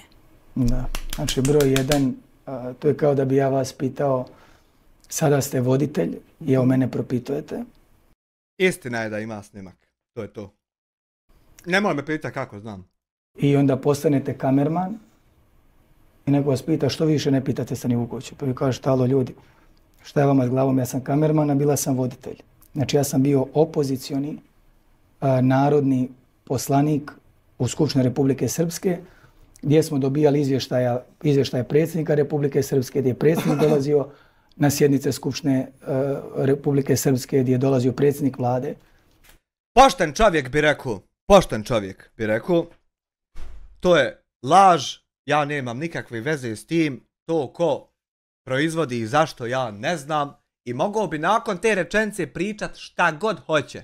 A ovo usporedbe ove da ti meni kao navedeš još jednu situaciju, pa da ja usporedim 2 primjera, pa da ti na osnovu toga povjerujem nešto, to bi upotrijebio lažov. I moj posao je bio to da ukazujem šta ne valja i da to mijenjam. A sad vam to više nije posao. Onda ljudi kažu, vidi ovaj mladić je to odlično radio. Rekao nam je sve što ne valja. Na tome ste stekli slavu i one prvobitne političke poene. Dobro, kako je to knjižili, dobio sam podršku naroda. Tako je. Svog naroda, drugih naroda, komšija i vaših komšija. Dobio sam podršku, ali tako? I sa tom podrškom sam... Evo, dobra ti je podrška 19%. A slušamo te, niko ništa ne manipuliše. Slušamo tebe šta ti govoriš. I evo, dobra ti je podrška, sila. Posao gradonačelnika. Godinu dana prvih sam ukazivao, sam ukazivao do ovog snimka kolege Begića. A ko to kaže? Jo, ima i to, ja. Evo, postoje neke analize koje kažu da ste se od 21. godine stišali. Da. I to je sad vama kao pitanje za ovaj studio te... Normalno da vas pitam nešto o čemu svi govore. Evo, pitam vas vi to vidjeli, evo ja vas pitam. Koji snimak? Pa taj snimak. Ne, ja se ne bavim takvim snimcima. I ko je vidio taj snimak? Ja vas pitam da li vas iko ičim ucijenjuje? To je moje pitanje. Ja sam slobodan čovjek. Dakle, niko vas ne ucijenjuje da to tako... Pa li vi stvarno mislite? Ja ne mislim ništa, vas samo pitam. Ja zaista ne znam kako vam do sad nije jasno da ja ne mislim. A kako može čovjek pitati koji ne misli? Znači da bi... Evo vidiš manipulatora. Ona ne misli u smislu da svoje mišljenje tebe pita, nego te pita kao novinar stvar koju interesuje svakog. A ti to shvataš da je to tako, ali ipak preuzmeš tu ulogu kako more pitat čovjek neko koji ne misli ništa. U smislu kao vi ne razmišljate, a postavljate pitanje. Eto, i sa tim manipulacijama i s tim vozanjem ti misliš da neđe se stiže. Pitali morate promisliti pitanje. Nemam dakle stav. Evo, hajmo ovako. Znači ti uopšte, pa Ti uopšte nisi shvatio kako ona funkcioniše. Eto, toliko glup. Stimulisati ako broj želite jedan. da vam baš tako decidno U nema životu, strah. eto, u životu je meni najvažnije biti slobodan čovjek. Dobro, jeste li sad I slobodni sam- tako da možete kritikovati Dodika Ja mogu i reći šta Dodikovu god hoćete. politiku? Imate želju nešto da kažem. Evo, nekad ste ranije govorili da oni upravljaju sa 70 firmi, a ne samo sa onima koji su Evo, možda sad izlistavali upravljaju sa 75. i da su privatizovali državu. Je li danas mislite da je porodica Dodik A što ne bi privatizovala mislio? državu? Draže je njemu biti dio tih 70 firmi nego biti dio svog naroda. Draže mu niske strasti, daj mi keša da ja mogu ići sa kešom da se guzimo i snimamo, pa onda kasnije gdje taj snimak završi. A što ne bi mislio isto? A samo znate koja je razlika? Što u ovom studiju i Sarajevu nikad to više ne bi rekao. Zašto? Pa eto, nijednog srpskog predstavnika i Srbina i ništa loše u Republici Srpskoj ne bi rekao. Samo se to promijenilo. A sve Vidi, drugo, to je pogrešno, to je pogrešno. Jer bez obzira gdje ti bio, koje nacije, kako se zvao, trebaš da gledaš isto na pogrešne i na ispravne stvari. Nebitno da li ih radio Nemanja ili Mustafa. Pogrešno je pogrešno, a ispravno je ispravno. A on po cijenu bilo čega ne bi ni o kom Srbinu i ništa o Republici Srpskoj rekao. Ako bi mi u federaciji rekli sve pogrešno o svojima, da ona nema diplomu, da je onaj respiratore ukro, što ti ne bi o svojima rekao? Draže je ti biti, jel, dio piramide koja će se kad tad urušiti. Jest u tom je budućnost, jesi ti vrijedan za glasat za tebe u pičku maternu. To znači da vam je Pa to znači važnije da- srpstvo nego ako neko krade ne, građane ove zemlje.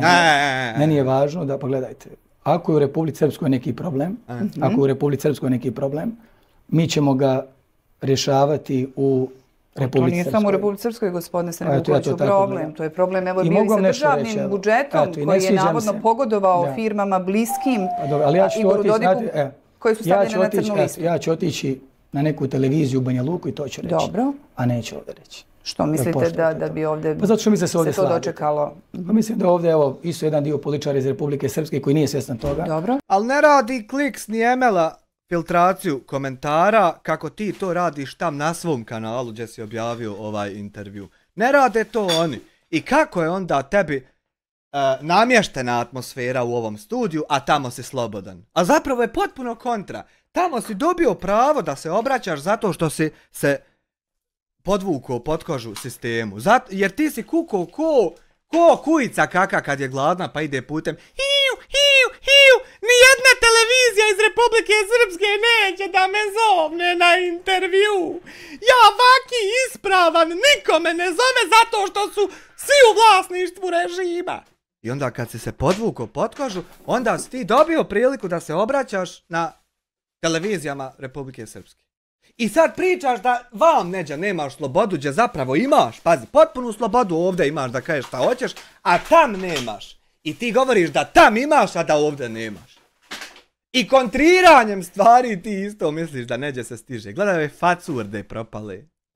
Meni je drago što sam kao poprilično mlad čovjek progledao. Joj, jesi ti narcisoidan, ne možeš podnijeti ni jednu rečenicu ničiju ko ti šta spusti.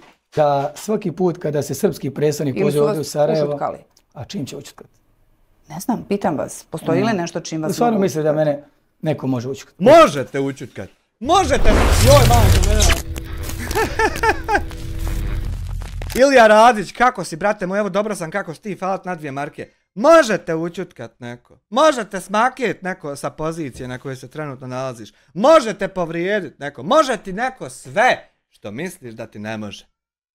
A ne da ti tvoj ego da ti si odrastu u medu i mlijeku i lusterima po 100.000 maraka. Naravno da su tebe naubjeđivali da ti ne može niko ništa. A može, boga me. Sam slobodan čovjek. Svakoga se može učiti. A znate šta? Ono trenutka kad me učite. Pogotovo onoga koji je željan vlasti i moći. A ja to nisam imao prije politike. Šta? Ja nisam imao prije politike, Vlast niste imali. ali sam imao moć, utjecaj. Pa koju maca. moć si ti imao, bolan? Pa ti samo nisi imao siromaštva u porodici, a nikakvu moć ti. Eto vidiš ti šta su njemu nalagali.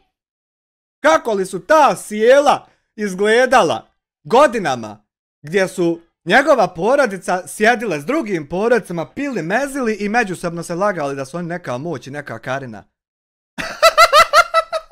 sam dovoljno i živim u dobroj porodici. Pa dobro, evo ipak vam nije bilo dovoljno pa ste ušli u koštac sa politikom. Pa zato što želim da donesem dobro svom narodu. Uglavnom, kažete da mislite i dalje sve o Dodiku, ali to ne biste rekli u ovom studiju. Ali ne čujemo vas ni da to govorite u Banja Lučkim studijima. Dakle, to je nešto, gospodine Stanivukoviću, što vama spočita... Ma tamo sastavi šta će progovoriti, ne priča on tam šta on hoće.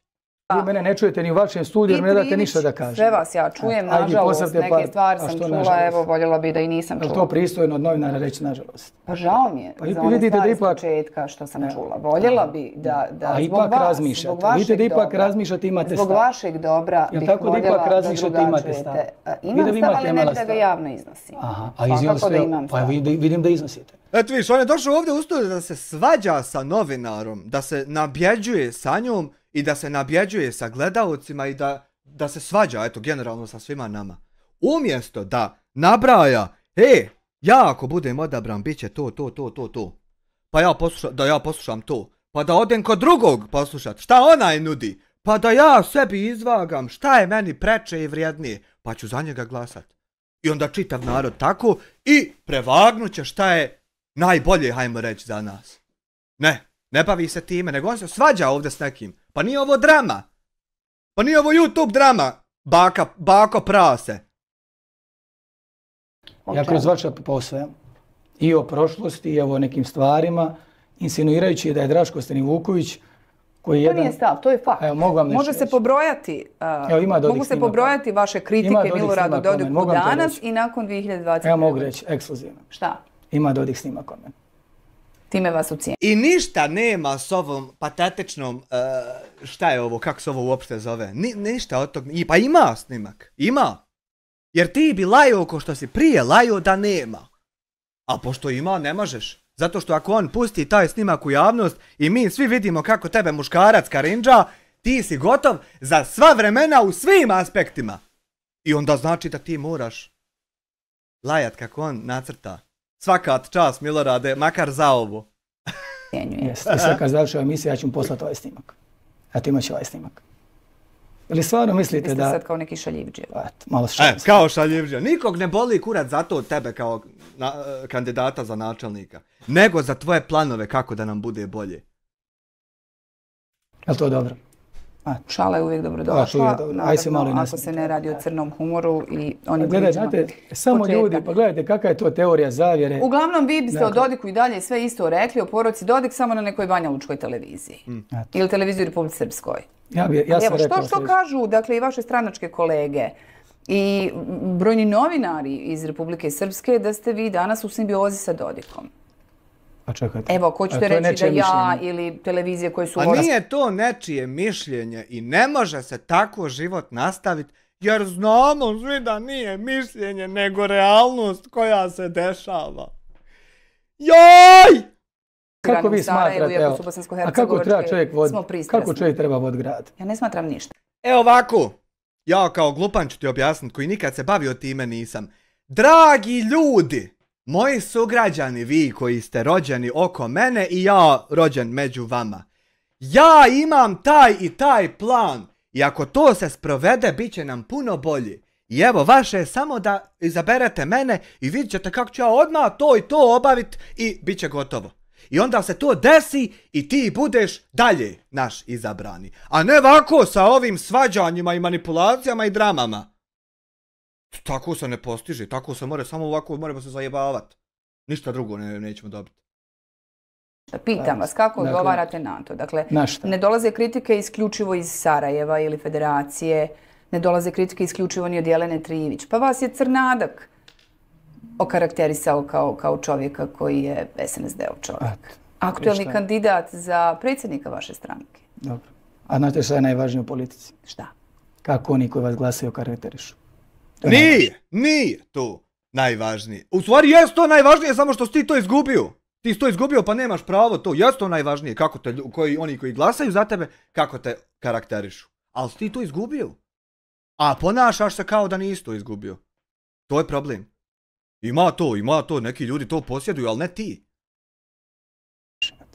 I vi ćete 6. oktobra, kako će me ljudi okarakterisati? Samo budite pametni, ko što ste bili pametni za državne izbore. Evo, Bili ste pametni za državne izbore i vidjelo se da jesu respiratori pokradeni, da nema ona diplomu, da to sve jest tako. Vidjelo se. Da prikrivaju ubistva, da se koprcaju, ne bil sakrili jednog člana elitne porodice. Mutape. Helać hoće bit što jedan član jedne dugogodišnje elitne porodice ne može podnijeti da će mu nešto bit. I Helać hoće bit. I vidjeli ste da je sve tako. Onaj Muriz, koliko godina se čovjek bori. Eto, vidjeli ste da je sve tako i vidjeli ste da se može. Samo budite pametni još jednom i to je to. Samo još jednom treba da budete pametni. To je najvažnije. Dobro, vidjet ćemo. Priča, rekla, kazala, može svako da priča. Ajde sada ja, evo, pitam jednu stvar. Vas i bilo koga hipotetički.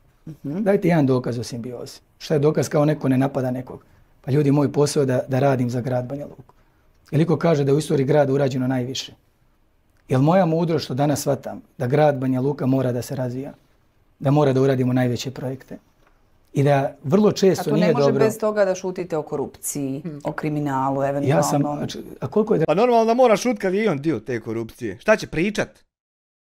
Raško Srnjuković krivičnih prijava podnio. Znate li taj podatak? Koliko ste od 2021. podnijeli? Jebote, ta krivična prijava koju ti podneseš radi papira da postoji i onda uzmeš telefon i nazoveš i rekneš da nek u tom slučaju bude tako. Jebote, ta prijava! I da se ti dičiš s njom, kad od nje nema ništa. I nikad nije ni moglo biti ništa. Nego si ti nju napravio samo da bi imao statistički broj ovako u intervjuima. A od nje kurca nema, jer si odmah nazvao čovjeka koji donosioca odluke i rekao, tako i tako će biti da te ne bi ja vam objavio šta ti radiš. Eto. I mi to svi znamo i ti i dalje baka prava se praviš nas budalama. 9. A do 21.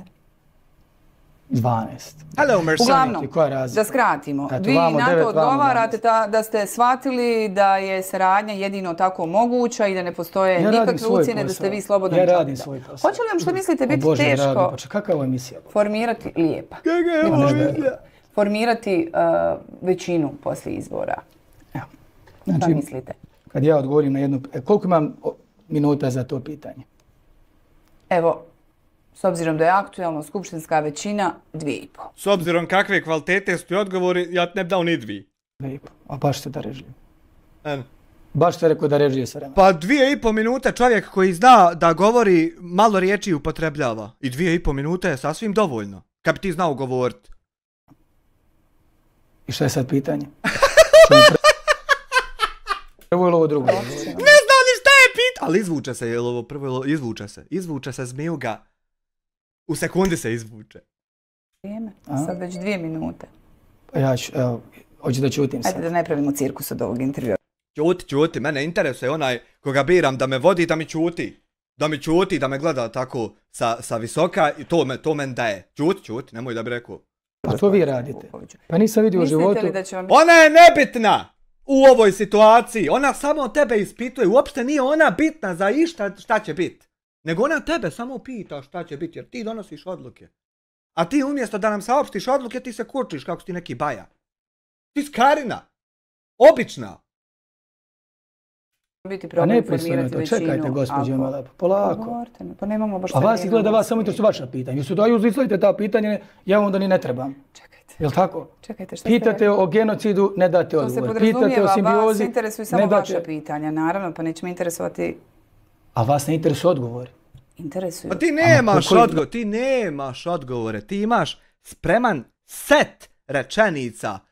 I ovisno šta ti se postavi pitanje, ti iz seta od 150-200 spremnih ili koliko već rečenica, izvučeš onu jednu koja je savršena manipulacija za dalje manipulisati. Ti nemaš konkretne odgovore na konkretna pitanja. Nego imaš samo vrtit se u krug sa ničim. I tako opstajati dokle može. Na što mogu dati odgovor? Evo, na ovo. Mislite li da će vam biti teško ili ne formirati većinu na to je uvijek izazov. Dobro. Koliko će sad s obzirom na ovu usluženu situaciju? Nije se dal 2,5 minute, dal se 20 sekundi. Evo, odgovorite. Koliko će sad, ovo je potpitanje. Evo što pa ću. Gospodin Srnjukoviću. Ne interesuju nas te dječije igre. Evo štopaću, evo ja sam tebe sjebao, ti mene nisi. Ne interesuje nas to u tvojoj poziciji. To nas interesuje kad se svađaju dijasporac, Jugosloven i univerzalni majstor. Onda nas to interesuje ko će kome kako učerati, šta je smiješno. A to nas ne interesuje u temama gdje mi život određuje kako će biti. Tikvane. Optužuje vas Jelena Trivić, ali ne samo ona, da mijenjate gradsko zemljište, da ga dajete za sitne novce. Šta sam ja sad vam odgovorio za simbiozu i za skupštinsku većinu? Šta ste vi sad shvatili iz mog odgovora? Šta ste shvatili iz mog odgovora? Ja ništa shvatio nisam, možda sam poglup. Slobodan čovjek i da ste došli pameti i da ste shvatili da jedino saradnjom, mirnim tonom. Gdje sam to rekao? Kako vi to? Opametio sam. Kako vi to? Znači to nije došao pameti, to znači dobio nova saznanja. Gospodin Vuković, hoćemo li nastaviti razgovarati? Vi ne date da ništa odgovori. Dakle, došli ste ovdje da pravite predstavu. Predstavu, cirkusant. Predstava. I očigledno je sve bila predstava za neki hype, za neku popularnost. Sve je bila predstava. Jebote, ja se zajebo, ja mislio ti Tito. Nisam došla, sam ovdje bila. Dobro. Došla sam da vas pitam pitanje. Tu se bio. Da, vi ćete ostati poslije, pa prije možete pričati pred ovom kamerom koliko god hoćete. Otvorimo pitanja o mogućim koruptivnim radnjama, kriminalu za što vas se optužuje. Dakle, optužuju vas vaši protukandidati. Ima li jedno pitanje šta smo radili u gradu? Vas samo interesuje neke crne teme. Odmah sam vas na početku pitala, evo opet govorite neistinu, šta je to lijepo u Banja Luci, što ste uradili, što biste preporučili Sarajevu? Ne, pitao sam šta mogu kopirati o Sarajevu. Ja sam rekao da ne mogu ništa kopirati. I obratno, vi ste to malo prečuli, možda ste tek došli pa ste brže učili. Znači, toliko je Sarajevo jadno i neuspješno da Banja Luka ne bi imala ništa od njega kopirati. I šta ti možeš sa tim postići? Sa tom perspektivom i takvim gledanjem na stvar, šta ti možeš postići? Kakva je to uopšte izjava? Što će ta uopšte, kako ste došli do te rečenice da ti to izgovoriš? Umjesto da budu vođe gradova i na bilo kom levelu kolege da budu u stalnom kontaktu sa ciljem suradnje i napretka, oni se nadjebaju kao da je ovo YouTube drama. Ova buka u Sarajevu pa mi još zvoni. Dobro čuli, da. Kažu da mijenjate gradsko zemljište. Kažu. Tako je, Jelena Trivić, evo vrlo konkretno, dakle vaša protukandidatkinja koju ste rekli da jako poštujete i vaša prijateljica. A šta kaže moja prijateljica? Da mijenjate gradsko zemljište za sitne novce. Da se radi o jednoj grupi, najavila i prijave, ne znam je li ih u međuvremenu podnijela. Nasikirao sam se ko u ovom sudu vašem, kako zove sud što mi prijetite? Nije to moj međunarodni, vi ako želite. Gradonačelnik jednog od najvećih gradova države ne zna kako se zove neki sud. Pa znaćeš kad ti taj sud donese odluku koja će ti utjecati na život, onda ćeš znati. Jesi ti zajeban, jebo. Ne, a koji ćemo krivični sud? Ako želite biti izolovani od međunarodne zajednice i cijelog svijeta. Od nekih se treba izolovati, ali ne treba od svih. Pa dobro, tako je. Ovaj naš sud se zove sud Bosne i Hercegovine. To je naš sud. Bojim se na kojem je i evo Milorad Dodik. I njega i te prijateljice se jednako bojim. Dobro, dakle. Kako odgovarate zbog građana i građanki Banja Luke? Dakle, da ste prodali gradsko zemljište za mizernu vrijednost, da pogodujete tajkunima. Kaže, zemljište u Česmi je zamijenjeno za zemljište u centru grada. Oštetili ste grad za više milijuna. Naravno da je laž, ljudi, jer nije se to desilo da je njemu u toku njegovog života prišao neki ultra bogat lik ili više njih koji već dugo vremena kontrolišu procese na određenom području. Laž je da su oni njemu prišli i rekli mu, ne bude li, kako mi kažemo, poješćete mrak. Starosjedioci. Ultra bogati starosjedioci. To je laž, to se nije desilo. Milionski iznos, udružili se vještak, zamjenik pravobranioca, vi, da biste pogodovali tajkunima koji su bliski vlasti. Koliko imamo za taj odgovor? Koliko to mogu? Evo, dovoljno, s obzirom se radi stvarno o... Jel neće biti pod pitanja bar da mogu nešto reći? Možete. I nadam se da će poslije moje emisije naučiti. Gubite vrijeme, dakle, pričajući priče u okolo. Može li to doći od vas do riječi? Odgovorite. Mogu li vaš saradnic? Dođete li do riječi? Oni uopće ne vole da govore. Ali nisi, brate, ni zabavan, ni smiješan, što se sad ti obraćaš vam kamermanima i nisi. Nisi ti Ismet Horo koji je pozvan tu da šale zbija da se narod malo nasmije. Nego te ozbiljna pitanja žena pita koja se tiču 100.000 ljudi i nisi uopšte zabavan. Uopšte ne interesuje nas to da ti budeš šaljivđija. Eto, to je ta tvoja nezrelost. Hoće biti pubga posle ovog odmah dadi. To je ta tvoja nezrelost. A da ti je rat nešto o čemu nisi dorastu. Očigledno.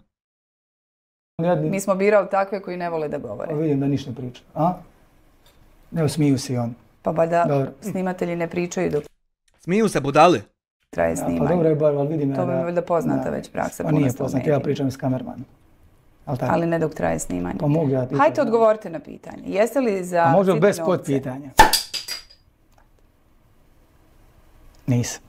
Nisam za sitne novce. Znate li gdje je česma? Evo sad ja vas pitam. Ali nemojte. Vježam vas da da li možete čutati malo. Znači, česma je jedno prelijepo naselje. I vi se smašate. A što? Smijem se. Što biste vi, dakle, mene vježbali, mogu li ja čutati ili ne čutati? Pa da vidim, pa mislim da je dobro zbog, slušajte, evo, nema veze, neki ja u ovoj emisiji nisam mogao ništa reći. Ali moj cijeli život je borba za druge.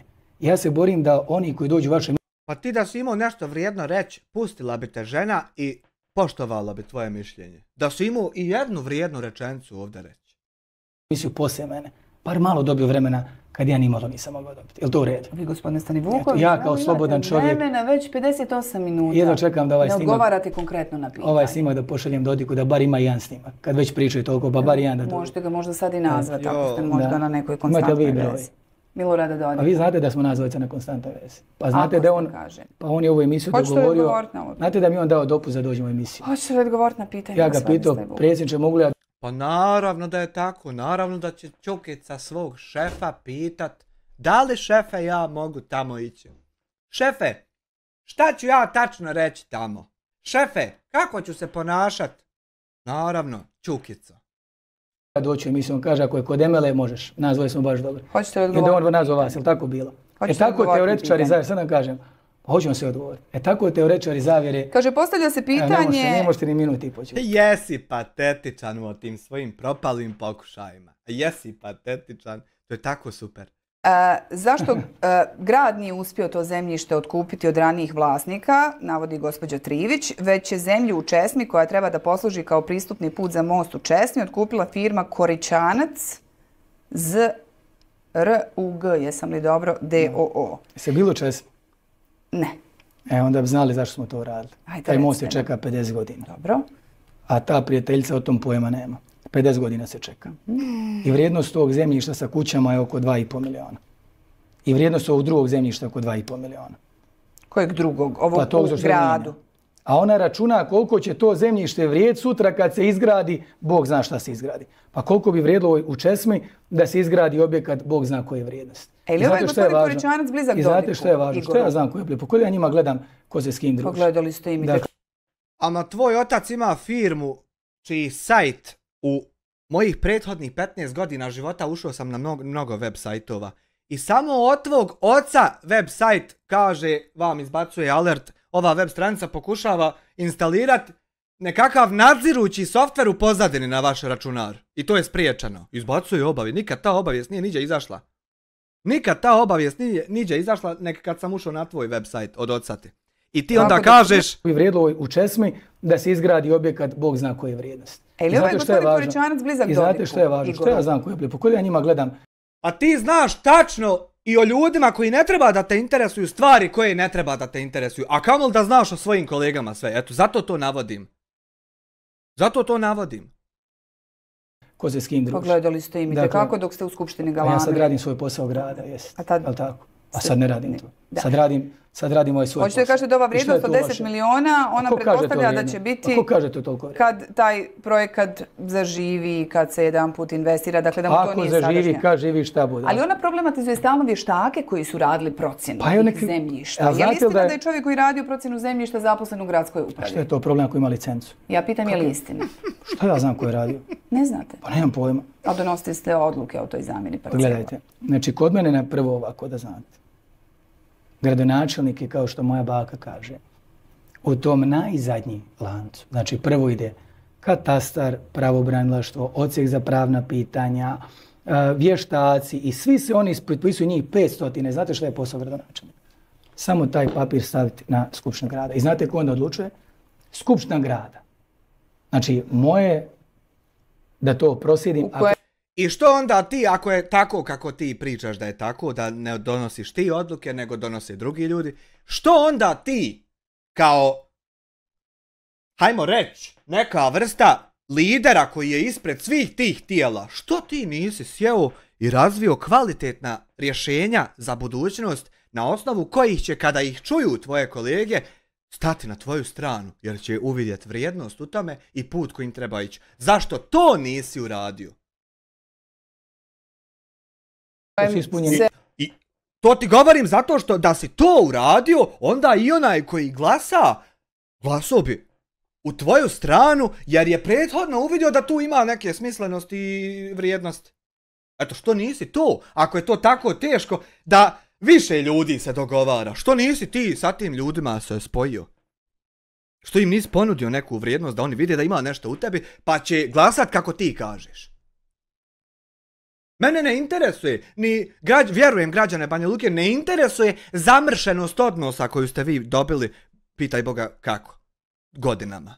To nikog ne interesuje, nego ljude interesuje da žive bolje. To nikako da dođemo na istu granu razmišljanja. Evo, glasalo u simbiozi sa SNSD-om. Što je to simbioza? Simbioza je neko zajedništvo. I druge stranke su glasale. Da li je Koričanac, vlasnik ove firme, blizak Igoru Dodiku? Kao što ne znate? Ja znam da je on radio jednu kuću Milanovića, koja je najstariji kulturni centar u Banja Luci koji smo izgradili nakon jednog vijeka. I to treba da ovdje kažemo. Dakle, ovaj gradonačelnik ovdje koji sjedi pored vas je izgradio kuću Milanovića. Nakon 100. A mogao si tu kuću izgraditi, njenu vrijednost prezentirati isto, a i da neko ne uzme sebi par stotina hiljada maraka na projektu kroz manipulaciju. Isto tako je ta kuća mogla biti izgrađena i imati vrijednost, a da par stotina hiljada ostane u budžetu da ih ne ukrade neki manipulator i lopov. Isto je to tako moglo biti. Nije nužda da bude samo ovako, da neko uzme sebi pa da ti onda dođeš falt. Mogao si ti doći falt i da ne uzme neko sebi, nego da budu u stvari ispod. Građanima je dosadno pa vole njihove svađe. Falat na two bams. Godina od kad jedan kulturni centar u Banja Luci nije izgrađen. 50 godina. Kad jednom dođete u Banja Luku, ja ću se odvesti u Čes. I kad vam pokažem taj most, vi ćete doći i reći, wow. Super, odlično. Super je most. Samo treba most da košta koliko košta, a ne par stotina ili milijuna više. Eto, to je samo problem. Ovo sve. Mogu si 2 mosta napraviti, a ti si napravio 1 i vam još za tolike pare bio sila. Znači, sve je to lijepo, ali i dalje je važno da poštujemo legislativu kad je pozadina u pitanju. Ja ne kažem da nije. Uopće, ja vas pitam. Ja vam kažem da je to urađeno, znači sve procedure preispunjene, da je interes grada tu da se uradi most, da je taj čovjek pokupovao, kupio svo to zemljište u tom trenutku. Koričanac. Ako je to a što grad nije mogao kupiti zemljište? A zato što... Hajže, Klipane. Zahvaljujem na članstvu. Mogao je kupiti. I grad je krenuo u tom pravcu. Dobro, šta je bilo? Otprilike traje jedno 7 godina. 7 godina. I čovjek je kupio zemlju prije toga i možete vršiti zamjenu zemljišta jer je to proces koji je 10 puta brži. A mogu nešto reći? Nama se mnogo žuri u životu. Mi hoćemo za Banja Luku da uradimo toliko da bi ja volio da dan traje 52 sata. I zamjena zemljišta ide 25 puta brže nego te priče trebaš početi živjeti, a ne samo mazat oči sa tim pričama. Jer vrlo jasno je da li ti živiš to ili samo pričaš. To se vidi. I kad bi ti počeo živjeti konkretno tu priču, bilo bi mnogo bolje. Ekspropriacija. Hoću da vam kažem zašto to mislim.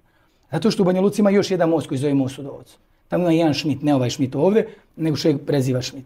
S njim vršimo ekspropriaciju 9 godina. Ja volio da ima neko da kupi od tog čudaka u najmanju ruku što mogu reći zemlju, da bude normalno da mi vršimo. Jer mi hoćemo sa tim Šmitom za Most u Dovcu isto da radimo zamjenu zemljišta. I to je potpuno prirodna stvar, ali on to neće. Jer on ne da zemlju po bilo koju šta. Dakle, vi ne mislite da dajete gradsko zemljište, budi zašto, mislite da dobijate više. A mi za gradsko dobijamo novo gradsko. Ali evo, Jelena Privić najavio da ćete vi na narednoj sjednici gradske skupštine... Što vi ne pozovete koje to pitati? Kako? Moj ima drugo. Te ti stavi da mi skupljamo za još jedan most u bilo kakav Amdo, ozbiljno sad ne možeš ti gledat klasičnog nacionalistu kroz logiku. Pa ne, pa niđe ne možeš stići s ovim. Niđe. Evo ova emisija, ovih sat vremena, ovdje nema od strane njega. Evo ja da hoću ja recimo sad muvat se, preselit se u grad. I jedan od tih gradova da mi bude Banja Luka. De mi reci šta sam ja ovdje čuo? Što će biti u budućnosti, a da bi se vrijedi preseliti u Banja Luku. Evo, hoću da proširim posao. Hoću da nabavim stan u Banja Luci, da imam pristup većem broju ljudi, da bi mogao više raditi. Šta sam ja ovdje za ovih sat vremena čuo? Da će biti kvalitetno i vrijedno, pa da kažem, hej, isplati se meni, tamo ići, trebao bi tamo ići, bit će bolje. Šta? Most! Most! I ostatak je njegova narcisoidnost i njegov egoizam i kako on vlast i sila i... Eto. I ljudi ne vidi u tom problem. On ne vidi u tom problem. Druga tema se nije. Da ćete pola duluma gradske zemlje za samo 8.860 konvertibilnih maraka pokloniti Stevandićevim sinovima. Da je to tačka jedna na narednoj sjednici Skupštine. Je li to tačno? Hoćem kažem istinu. Pa hoćemo, ali ti nego... Hoćemo, na tom si počeo i bilo je super. I to i hoćemo. Ali ovo što ćeš sad reći vjerovatno nije istina. Pogledajte kakve su to insinuacije. Insinuacije? Porodca, ne smete, samo, pa zato gledajte, vi kažete zemlja u centru grada data za 8.000. Ne kažem ja, nego kaže vaša protukandidatkinja. Ja vas pitam za odgovor. Za razliku od nje, evo vi ste došli. Da. Što je lijepo. Vidite da sam bolji. Dođem pa razgovaram pa... Ne znam jeste li bolje, ja kažem da ste vi došli za razliku od nje. Dakle, da li će se ovo naći na sjednici Gradske skupštine? A šta je problem tu, dem recite? Da li će se naći? A mogu vam odgovoriti? Hajde. Šta ste vi rekli? Smo dali zemlju za 8.000 maraka. Ne ja, nego Jelena Trivić. A vi me pitate, Bog vam dao. A vi me pitate, šta? Razlike. Ona je rekla, vi ste prenijeli njene riječi. Zemljište u naselju Obilićevo, jesam lijepo dobro izgovorila, prodat Obilićevo. Znate kako je nastalo Obilićevo? Znam. Od Obilića. Znate ko su Obilići? Znam. 80.800 Znate šta je Kosovo i Metokija? Srce Srbije. Boli te kurac za Kosovo i Metohiju, ti si u Banja Luci i treba da te interesuju procesi Banja Luki. Šta tebe boli Karina za Kosovo, neko koje je udaljeno koliko hoćeš? Što ti uopšte u toku svog radnog dana razmišljaš o tome? Kad se to tebe ne tiče. To se tiče nekih drugih ljudi, oni odlučuju. Ne tiče se tebe. Ti nisi tim pravcem života krenu. I niste ljudi birali da bi ti pričao o Kosovu. Ni o Norveškoj, ni o Americi, ni o Sjevernoj Koreji, nego da pričaš o Banja Luci. Kako da ti ljudi tamo bolje žive. Ljudi obično kad ne žele pričati o potencijalno koruptivnim temama skreću. Ja sam volim o svojoj zemlji pričati. Dakle, potencijalno, da će se prodati za 80.800 konvertibilnih maraka, a da je ovo zemljište u privatnom vlasništvu vrijednosti se... Pogotovo ne treba, treba tebe ta tema da interesuje privatno, kao Srbina. Ali ne treba ta tema da te interesuje na tvom zvaničnom službenom poslu. To uopšte nije tema za bilo koga iz Banja Luke. Jer on može imati samo nešto od onog što ti njemu kvalitetno doneseš. Od ovih priča on nema ništa. Niko ništa od tih priča nema. 72.000 konvertibilnih maraka. Tako je dakle nastala ova računica od 8.860. Hoće li se ovo naći na skupštini? To zemljište u prelijepom Obilićevu. Po Milošu Obiliću, koji je branio Kosovo i Metohije, koji je srce Srbije. To je prva rečenica. Drugo, porodica Stevandić u tom predivnom Obilićevu, ili ta spada i među Obilićeva Stačevci, bara na 30 metara. Davno prije 12 godina taj proces je počet. Grad je, ne znam kako i na koji način, na zemlji izgradio parking i ulicu. I 12 godina to je privatno, a koristi se za javni i opšti interes. Parking od, nemojte me držati, 400 kvadrata, ulica i sve je to javno, a na papirima pripada porodici Stevandić. I 12 godina taj traje proces, katastar, da ono što je interes grada, da parkinzi i ulice pripadnu gradu, to je naš interes, i da se to zamijeni za plac jednake vrijednosti koji je odatle 100 metara. I što to može biti problem? Može biti problem, evo iz sljedećeg razloga. Zato što ti ovu priču oblikuješ na način da bi mi shvatili kako je jednoj porodici, konkretno porodici Stevandić, nešto oteto što pripada baštinski njima, pa se to koristi javno za grad, umjesto da bude njihovo. I sad, pošto se to dugo vremena koristi za grad, trebalo bi porodici Stevandić neku protuvrijednost pružiti, dakle da se to što je kofol njihovo zamijeni za nešto drugo. To ti nama pokušavaš prodat. A prava realnost je da ste vi zajedno između se smislili neku manipulaciju kako da porodica Stevandić dobije još neke imovinske koristi dodatno vašim manipulacijama sa kojim ćete na papirima i u javnosti izgledati legalno, jer se pokrijete plaštom legalnosti zakona i radite šta hoćete. I vidi sad, kada narod i publika 1000 puta na TV-u i na YouTube-u vidi Stevandića kako oduzima riječ onome Pjeri Djetliću, kako se zove onaj dole iz Trebinja, ne mogu se sjetiti, jel zna neko? Onaj Pjero Djetlić. Kad vidimo da čovjek 1000 puta započne razumnu i konstruktivnu optužbu ili rečenicu i onda ga Stevandić prekine, sankcioniše, oduzima mu vrijeme, izbacuje ga, nama je kristalno jasno koja vrsta kopileta je Stevandić. I nikako nas ne možeš ubijeti da je to neka ultra stara vrijedna porodica koja će vječno živjeti na osnovu stare slave. Mršu pičku materinu. Na tom placu koji se mijenja, grad neće praviti ni kuću, ni okućnicu, ni zgradu, ni društveni dom, ništa. Stoji parcela i trava raste. Vukanović, Nebojša Vukanović. Znači kad mi vidimo koliko se taj čovjek sankcioniše i pokušava utušiti, pa nama je jasno ko je to. I ne možeš nikad ti meni prodat priču kako je to neka begovska porodica koju moraš bez pogovora slušati, poštovati. Nikad to, džabati. Ha došao ovdje, ha otišao na BN, ha na RTRS. Nikad ti ne možeš promijeniti stvarnu realnost situacije. Nikad, nikad, vidi, džaba gubite vrijeme, nikad. Vi ste možda elitni i glamurozni jedni drugima kad sjedite zajedno između sebe. I vjeruj, tu prestaje sva ta priča. Nikom više ti nisi glamurozan. Nakon vašeg nestanka neće ostati ta priča o kojoj sanjate. Kako ste vi neke elitne porodice.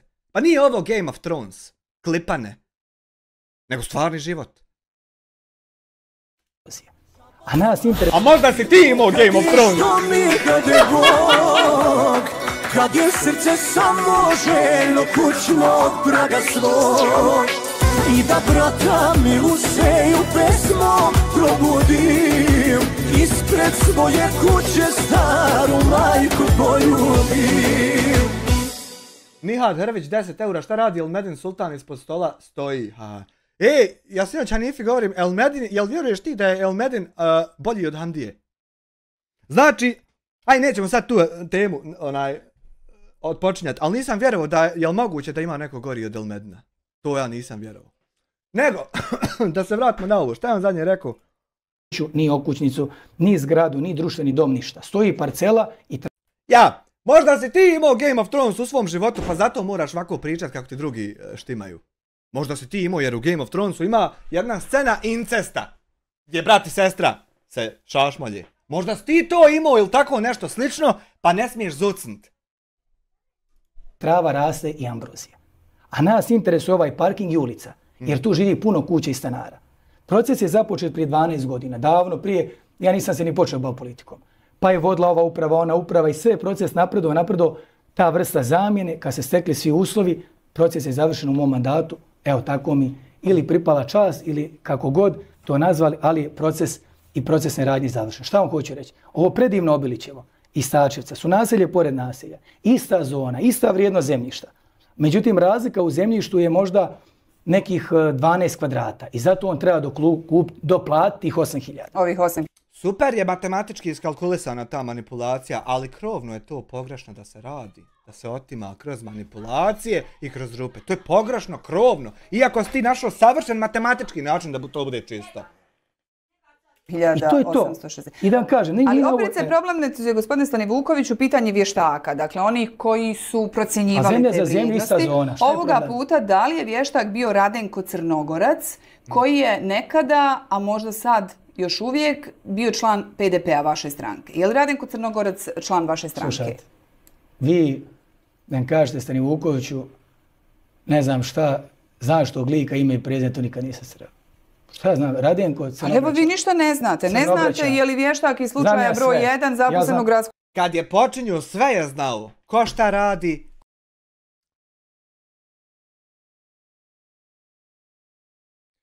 Jen 2 čeče os. Jesmo li back? Evo ga, tu smo. Puče skroz komplet internet na kompjuteru. Jebi ga. Šta ćeš?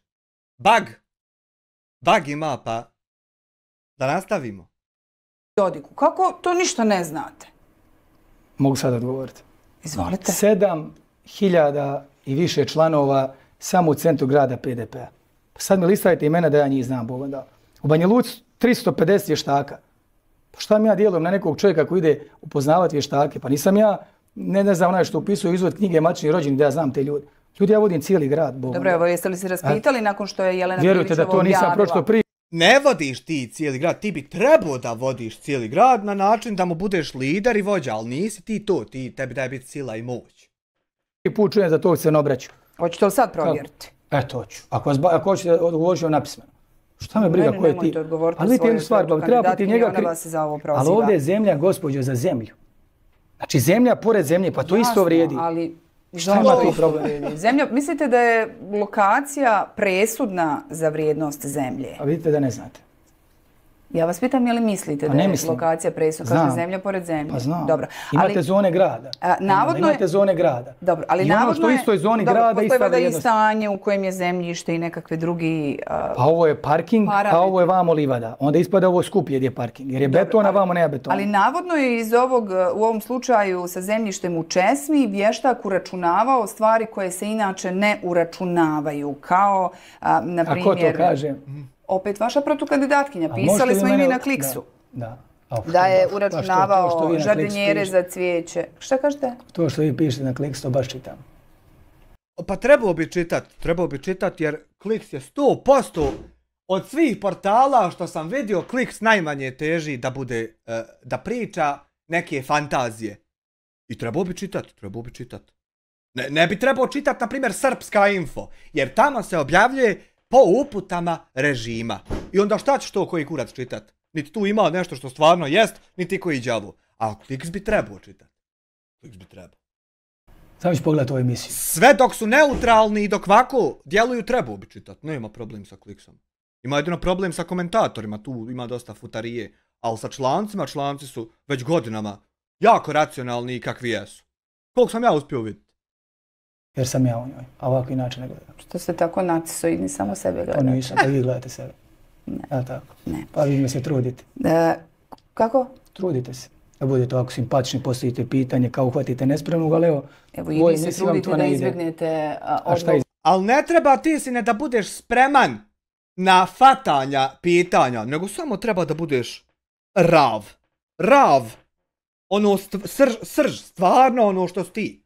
Nemaš ti meni šta biti spreman. Ono, takmičimo se ti i ja se takmičimo, ko će imat više? Ja škakljivih pitanja ili ti spremnih odgovora? Pa uopšte ne treba to da se dešava, jer nije YouTube drama. Izbjegavam. A ne, ali da stavljam s tim... Ja se zaljubila, malo kocka, malo pije, sad sam najbolje. Ima stila, ja se zaljubila, malo kocka, malo pije, sad sam najbolje. Nihad Hrvić, 5 eura iz Gračanice, sam kao Jamir, ali ovaj čovjek je toliko inteligentan da ih sve izjeba, ali kulturno. On jest inteligentan. Onda nije inteligentan, on ne bi mogao počet na način na koji je počeo. Njemu je sve bilo jasno. I dalje je njemu sve jasno kako je šta stvarno. Ali jebi ga kad te ljudi ucijene, kad u jednom momentu života radi vlastitih nagona nekontrolisanih obaviš nešto što kasnije te sa tim neko može ucijenjivati, onda moraš se pretvoriti u ovu figuru koja priča ono što mu... Vidi ovo anketa, kako puče live, anketa gotova. Evo, ajde, ima 1000 glasova, anketa je završena. 79% ne bi glasalo za tebe, samo 20% bi glasalo za tebe. Evo, prema slobodnom uzorku, neobaveznosti ikakve. Znači, duplo manje nego što ti predviđaš. Evo, dosadilo Ne. vam je pričati Ne, o ovdje pričamo genocidu. Ako ćemo se voditi uzimanjem malog uzorka, duplo manje nek što ti predviđaš. svom radu, ovdje pričam o svom radu. Pa ne može tako, pa nije vam ovo PR kampanja, Pa gospodine. neće šta drugi kleveću, šta me briga šta drugi. Ne kleveću, nego iznose fakte, Karavani prolaze, ja ću po njima laju, tako fakte kaže. na koje vi imate priliku. Karavani prolaze, a čuke laju. Znači ti si karavan koji prolazi, a građani su čuke koji laju. Svaki od građana koji te kritikuje za bilo šta je čuko koji laje. Hoćemo mi da nam to bude vođa i predsjednik. Hoćemo. To je baš super. To fakti, to su babske priče. Mislite li, plašite li se da biste mogli nekad odgovarati za kriminal, korupciju? Preplašen sam, moram evo opet biti iskren. Bojim se 3 stvari u životu. Jedna je Ustavnog suda BiH. Njega se puno bojim. Bojim se ovog snimka. Puno se bojim. I bojim se čega se još rekla ovog kriminala. Čega se vi Ovo što bojite, ste rekli. nisam Pa vam daj, ja psihoterapeut. slušajte, gledajte jednu stvar. Ja mogu reći ovako. Poznajte, možete vi ovako prepoznati Dakle, ne karakter čovjeka. bojite se da Možda- skratimo. logično. Možete vi prepoznati Za jednog karakter čovjeka. zauzetog čovjeka mnogo Je. pričate, mnogo Kaže jedan čovjek, neću vam reći koji. Kad si najslabiji, ti izgledaj najjače. Eto, on to trenutno radi. U momentu kad je najslabiji i najmanju vrijednost ima, on priča kao da je najjači ikad. I to je taktika, samo što ti neće proći, ja mislim. Ja mislim, možda i ja griješim, ali mislim da ti neće proći. vremena gubite na došao priču. sam ovdje da, došao sam, Za jednog došao zauzetog sam u čovjeka emisiju da kao što od govorim. obaveza ne stigne Ja se sam ništa. odvojio vrijeme da govorim. Kupili Ja sam odvojio ste vrijeme stan, da govorim. čestitam. Hoćete doći da vidite kako lijepo. Kupili ste stan, Imam i kuću. 1000 za- kvadrata. lijepo. Sve kako lijepa kuća. Sve slike imaju. 300.000 konvertibilnih maraka ste ga Nije, platili? 500.000. 500.000 507.000. 507.000 konvertibilnih maraka. To Joj, jesi kurčevit, brate, s kućom od 507.000 maraka. Joj, daje i meni to imat. Ja kako bi ja to volio imat, a ja to ne mogu imat, nego ti možeš. I sad ja to ovako kad gledam da ti to imaš, a ja nemam, meni je tako krivo što ja nisam tako jeben tip kao ti. Evo ovo što si sad čuo, neće se desiti nikad. Ni od jednog građanina ti to nećeš čut. Nikad se neće formirat takvo mišljenje koje ti misliš da će se formirat nakon što se ovako ponašaš. Hej, jesi ti ultra jeben gotivan tip što si ti manipulacijom sebi uzeo tu kuću i mi to nemamo, ti imaš. Hej, jes to super i dobro i meni je krivo, ja sam ljub. Ne, it's not gonna happen. je- Nisam ja čekajte, platio, to nego sad moja porodica. porodica. Da. A- Moj pradeda, deda koji su najimućniji ljudi u gradu. jer I to vas svi je- znaju. O tome smo govorili ranije. Dakle, To od toga svi ste znaju, to svi znaju. kupili stan. Eto, od čega? Od porodičnih Pa logično. novaca. Jer ja ne primam platu. I dalje ne primate platu. I sve dajem i plata mi je 5.000 i 4 godine. To je godišnje neki 60. Koji će ti kurac plata od 4.000 kad imaš luster od 100.000? I šta ja trebam, šta tačno ja bi trebao skontati iz tog što ti ne uzimaš platu? Da si ti dobar? Pa ne bi ni ja uzimao platu da vam ima milijune neka, koji će mi kurac plata? 10.000, 4 puta godine 200.000, a moja porodica je 200.000 godišnja plata, 2 lustera u njega u sobi. Koji će mu đavo plata? uložila u donacije, svejedno 5-7 puta više toga. Izgradili smo 2 parka u Banja Luci. 2 parka u Banja Luci smo izgradili. Ajde sad da ne pričam o podršci jednom amfiteatru, jer uglavnom... Velikodušni ste ljudi. Molim? Velikodušni ste ljudi, pomažete. I to radimo cijelog života. Ali to stvarno moraš radit, a ne samo pričat, brate moj, uglađeni, počešljani. Od mene napravio kriminalca i lopova je jednako napravio priču kao da sam preplašen i uplašen. Jednako napravio priču kao da se nečega bojim. Pa, ali kako? Ništa. Jer ovo što sam krenuo pričat pa ste rekli da mnogo mogu da pričam. Dakle, kada pogledate karakter nečega, a vidite po mojoj energiji, po svemu što sam radio, od upadanja na voćnjak, lomljenja asfalta. Yes. Neki dan, evo, kada sam ušao... To je bilo prije, da vidimo kako je to prije izgledalo. Da li ću ja to moći naći? Samo malo. Draško Stanivuković asfalt. Da li to ima? Da vidimo kako je to. Vidi momčića jebote. Da vidimo kako to je izgledalo prije. Prije 6 godina da vidimo energiju. Rađen prije... Amarius. 2 parka su prekopali i zagradili i to tako staji. Ne seri. Gledaj ga u mladosti. je 15 dana i propao. Banja Luka, 21. vijek, 2018. godina, Karanovac. Mislio sam da će poslije onog videa predizborni asfalti više da se ne prave. Gradska uprava i nadležni su prali ruke da je... Super si bio. Kad si bio u ovim pantolama i ovoj majčici s ovom kanafom oko vrata i ovako normalan i običan. Super si bio. Ali si prešao u nešto što ne treba. A vidi kako si super bio. Onaj put radi UNDP pa je zato takav. A ko je radi ovaj put u Karanovcu? Pogledajte ljudi. Opet kidamo rukama. A sad je 1 cenat ljudi. Pogledajte. I što se danas tako ne crveniš i ne pečiš kad radiš istu stvar koju si kritikovo? Što danas nema crvenila od tog po vratu i po faci? Pošto je bilo to da te ga nema? Za koliko ste kupili? Ljudi, je li ovo normalno? Je li ovo normalno? Nije normalno. Još gore ne gore. Ima stila, ja se zaljubila, malo kocka, malo pije, sasvim najbolje. Ima stila, ja se zaljubila, malo kocka, malo pije, sasvim najbolje. Legla plata, ode baba, hvala ti Nihade na 5 eura, thank you very much. Molim vas. Sad pitam gradonačelnika, pitam načelnika, ko je ovo radio ljudi? Evo i ja pitam gradonačelnika sad ko što si ti pitao onda. Ko radi ovo sve? Ko radi ovo?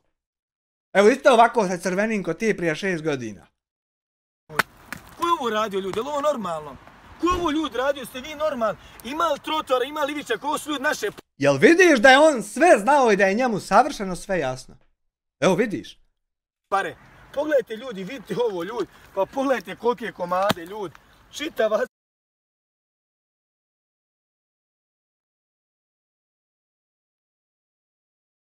Eto vidiš. Eto, vidiš. Hoće li se vratiti ako Bog da danas? Tu smo. Vidiš? Nema, puca, veza. Bug. Idemo, sad ćemo ići do kraja, bukvalno vidimo dokle ćemo moći ići. Ljudi, pa pogledajte ovo, pare. Ljudi, pogledajte ovo, molim vas. Evo, sklonit ćemo da ljudi... Pogledajte ovo, molim vas. Banja Luka, 21. vijek, evo je stoka koja vodi svu ovu zemlju i sve ovo radi. Evo... Vidiš ti kako ti savršeno znaš šta je to. Ovo su ljudi koji vole zemlju, vole sve. Sad mi interesuje nadležni, ja sam rekao, u Banja Luci nema, pogledajte ovo, nema puta urađen sa trotoarom, sa ivičnjakom. Ima vamo dio, ali je vikendica vrlo bogatog čovjeka. Kako nema, jebote, a uradili 2 parka u Banja Luci. Kako nema puta sa trotoarom? Tu gdje si hodao prije. Tu ima ivičnjak. Vamo gdje su obični ljudi, to nema. Pogledajte ovo, evo vidite. Pogledajte ovo, molim vas. Pogledajte. Evo ja se sjećam, jebote, vidi ovo. Crna slika, samo malo. Edge. Evo ga. Evo ja se sjećam, ne znam gdje je to bilo. Kad je on izjavio, ili je otac njegov izjavio, onog momenta kad se prodaš, ja ću te se odreći. Evo, to je njegov otac rekao. Ja se sjećam da je to on izjavio u nekom intervju, da li je kod Senada, gdje, ne znam. Felav. Tražimo hitan odgovor nadležnika. Hitan. Jesi bio slatko i lijepo ljut. Gledaj ovo. 779.000 pregleda. 25.000 lajkova. Vidiš gdje su te ljudi volili. Gledaj. Jer si bio kako treba. Debljina asfalta, koja bi bilo poželjno da se nalazi u svim banjalučkim ulicama, je 7 cm, izgleda ovako. Međutim, postoji jedan asfalt koji je u narodu poznat kao predizborni asfalt i on izgleda ovako i njegova debljina je svega par centimetara. Jes, fajn što se ovo ne mere pobrisat. Nema veze što DNS reset happens. DNS connection has been reset. Bug. Upravo, dragi ljudi, u ovoj razlici, u debljini Evaki si ti bio prije ovo lijevo, a sad si ovo desno. Evo. Asfalta se krije dodatna ekstra zarada svih građevinskih firmi, nadzornih organa, službenih lica koji u gradskoj upravi i svagdje dozvoljavaju da se ovakve ulice grade u Banja Luci i niču brže nego pečurke poslije kiše. Upravo se u jednoj predizbornoj ulici nalazimo, koja je rađena prije svega 10 dana i pokazala je sve slabosti i rok trajanja upravo tih 10 dana. Evo, molim vas ovdje da se približite na lice mjesta, da vidite ko je ovo dozvolio. Pogledajte, ovo nije debljine ni 2-3 cm. Pogledajte šta radi asfalt u banjalučkim ulicama. Pogledajte. Ovo, evo, ja ću ovo namjerno da uradim, da pokažemo sav bezobrazluk, pa nek mi pišu kazne, pa nek pišu, znači ja rukom mogu da kidam asfalt, dragi ljudi. Pogledajte, evo snimite, pogledajte banjalučki asfalt. Ulica Davida Štrbca koja radi... Pa što si ti sad dio tih istih? Eto što, kad je to tako sve loše i pogrešno? Što si se spojio s njima? Pogledajte, ovo je banjalučki asfalt, ovo su... Ti, sine, da se nisi spojio s njima. Evo, ja ti kažem 100% da bi tako bilo. Ja sam ubijeđen, u malo stvari sam tako bio. Ti bi sad bio, sine, jedan od kandidata za predsjednika države. 100%! Mogao bi se sa Bećirevićem takmičiti. I ja bi dobro bi sjedio razmišljao za koga da glasam, tebe ili njega. Jer ne bi znao kom je prihvatljiviji i bolji. Ti bi do sad to bio. Imao bi jedno 2 miliona ljudi pratilaca. I sve jedan bi te podržavao. Samo da se nastavio ovim putem, evo. Radili Kozara putem. Ja pozivam sve nadležne, evo dođite vam, molim vas. Pozivam sve nadležne, ovo je bezobrazluk, ovo je sramota, ovo je jad i čemer građevinarstva. Ko je dao 20-30 hiljada maraka da se uradi ovakav asfalt?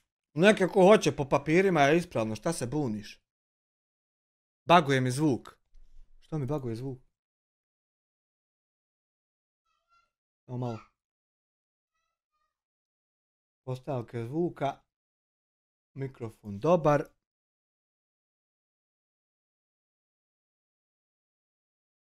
Properties. Dobar mikrofon. Ne znam što baguje. Ne baguje ništa. Aha, jebu oni. Ja rukama mogu ovo da istrgam. Ovo je sramota. Pozivam nadležne organe, pozivam gradonačelnika, gradsku upravu, izvođača radova, da dođe na lice mjesta, da vidi sve pukotine. Evo ja isto sad pozivam gradonačelnika, ko što si ti pozivao, i ja isto džaba radim, ko što si ti tad džaba radio. Jel de? Ulici koja je rađena prije svega 10 dana. Još jednom dođite vam da vidite, dragi ljudi. Ovo je bezobrazluk. Ko daje pare, iz čijeg budžeta, da su ovo građanske pare, da li je ovo naš asfalt i o čemu mi, dragi ljudi, pričamo. Gledaj kad je išao Dodicima. Gledaj ovo. Ovo si ti Dasa. Kad odeš fino na imanje Dodika i uđeš s kamerom i šta je, gdje je problem, šta je? Dobar dan, mi smo niko i ništa, de malo traktore na sunce, da vidim kako si ih kupio. Ovo je Čaba! Ovo je Čaba, sine! I radi ovog te mogu poštovati, poštovao sam te ko nikad nećeš znati. Gledaj ovo. Idemo na traktor da sejemo zahvalni. Stoje ljudi njegovi gdje hoćeš i samo stoje i gledaju. Jer ne znaju ko upravo ide. Ne znaju. Bio si Čaba. Čaba si bio, a sad si ništa. Ova zemlja je davno uzeta od države i svega. Ja bih samo mi htio da uprave samo jednu malu zahvalnicu. Srećni smo, naša predsjednička porodica je dobila traktor i neka je, a ovo je taj skromni voćnjak koji ću malo da obiđemo i da im uručimo zahvalnicu, ne samo njima, nego svakoj firmi koja je nesebično i redovno uzimala građanski novac, pa čak i u doba korone. Ovo je samo jedan od njihovih voćnjaka, ili da budem precizan, ovo je Batin voćnjak. Dobili su i za traktor, nek su, dobili su i za gorivo, nek su, i treba im svaka travka, sve im treba. A ono što vi radnici koji radite za april, u aprilu ste radili, ćete tek vaše plate da dobijete u jun, to nema veze. Bitno je da predsjednička porodica je dobila traktor. Idemo malo da obiđemo i da im damo zahvalnicu, ne samo njima, nego svakoj onoj firmi koja je uzela milione, znate? I znate šta mi još mogu reći? Milione smo vam oprostili, to smo već navikli. A da uzmate hiljade, da uzmate 1000 maraka, da ste uzeli 3000 maraka dizel goriva i da mi to treba iz budžeta i vlade Republike Srpske, da vam treba traktor, i to 21.000 maraka postaje za... Jel čuješ koliko si bio jak? Traktor. Dok višečlane porodice nemaju šta da jedu. Dok za vašu slavu donesete 2 praseta javnoj kuhinji, a dobili ste prije 2 dana 1.090.000 maraka postaje. Pa ima li tu, ko je to zemlji? Koga to normalno da ne ljuti? Evo pogledajte ovo. Berite, paste. Vidjet ćeš kad posle live-a 2-3 sata kasnije, this video has been removed because copyright strike of Draško Stani Vuković. I idemo opet, ista priča. Vidjet ćeš. Eto vidjet ćeš da će to biti. Evo, nema veze, znate, i ovu travu da možete popasli bi, da ni to ne ostane građanima. Pa dokle, evo uzmite sve. Evo jedan od voćnjaka, i to kažem Batin, Sekin ćemo poslije da obiđemo i naravno i Prointer ćemo da obiđemo i Eko Piramida Inženjering ćemo da obiđemo. Nešto si mi prestao Prointer obilaziti. I Travel for Fun i sve te koji su nabavljali maske i sva druga čuda. Maske, kad je bila korona, kad ste vi u svom tijelu imali virus radi kojeg ćete možda umrijet, radi kojeg su i mnoge porodice izgubile jednog ili više članova.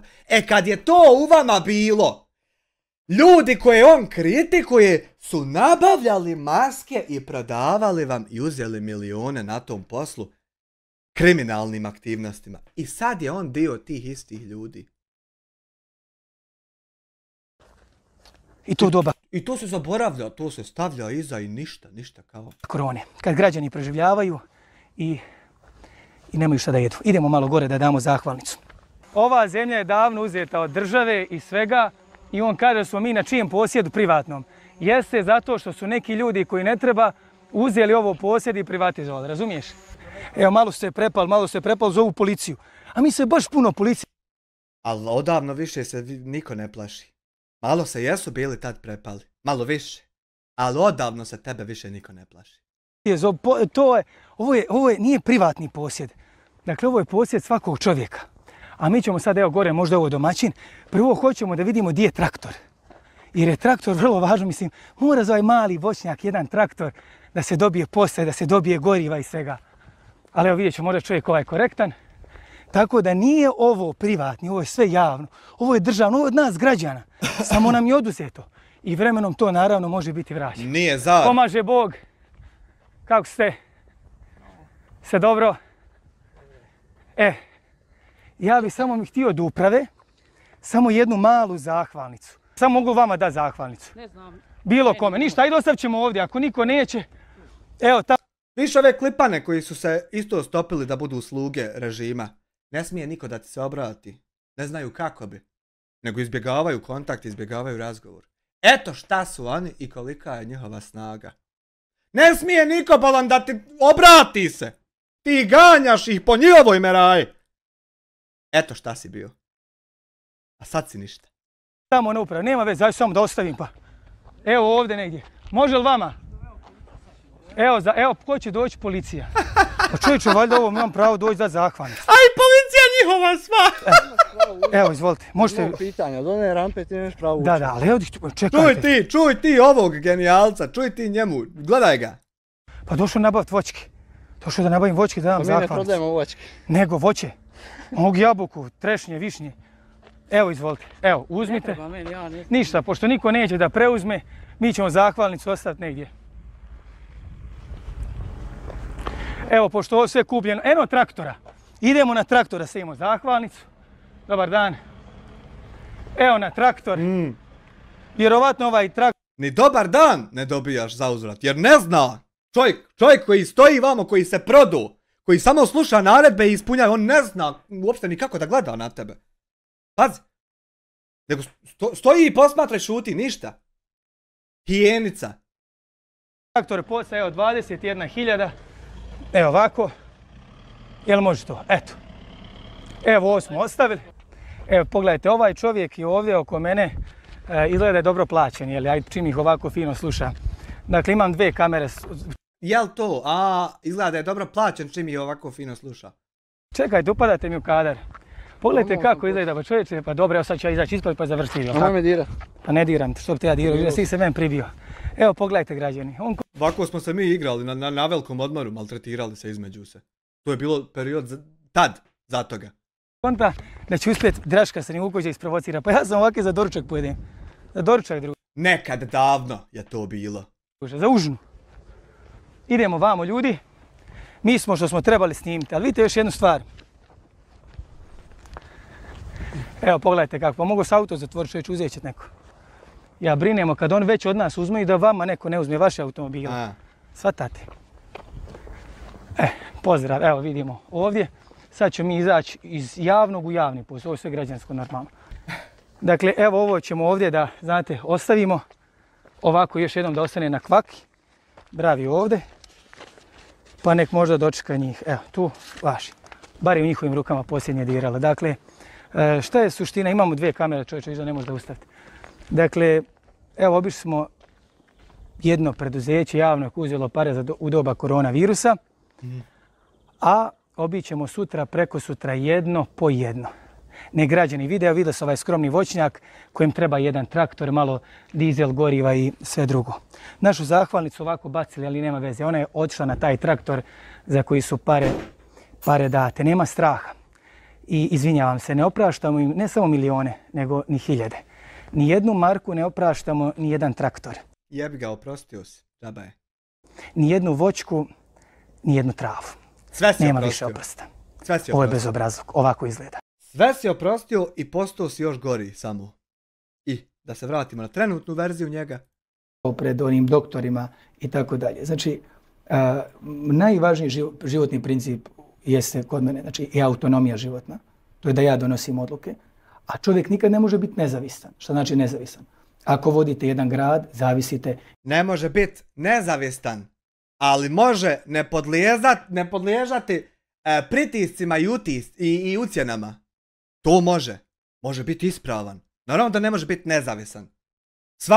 Svaka 3., 4. tvoja potez odluka ovisi od još nekog čovjeka. Naravno da je to tako.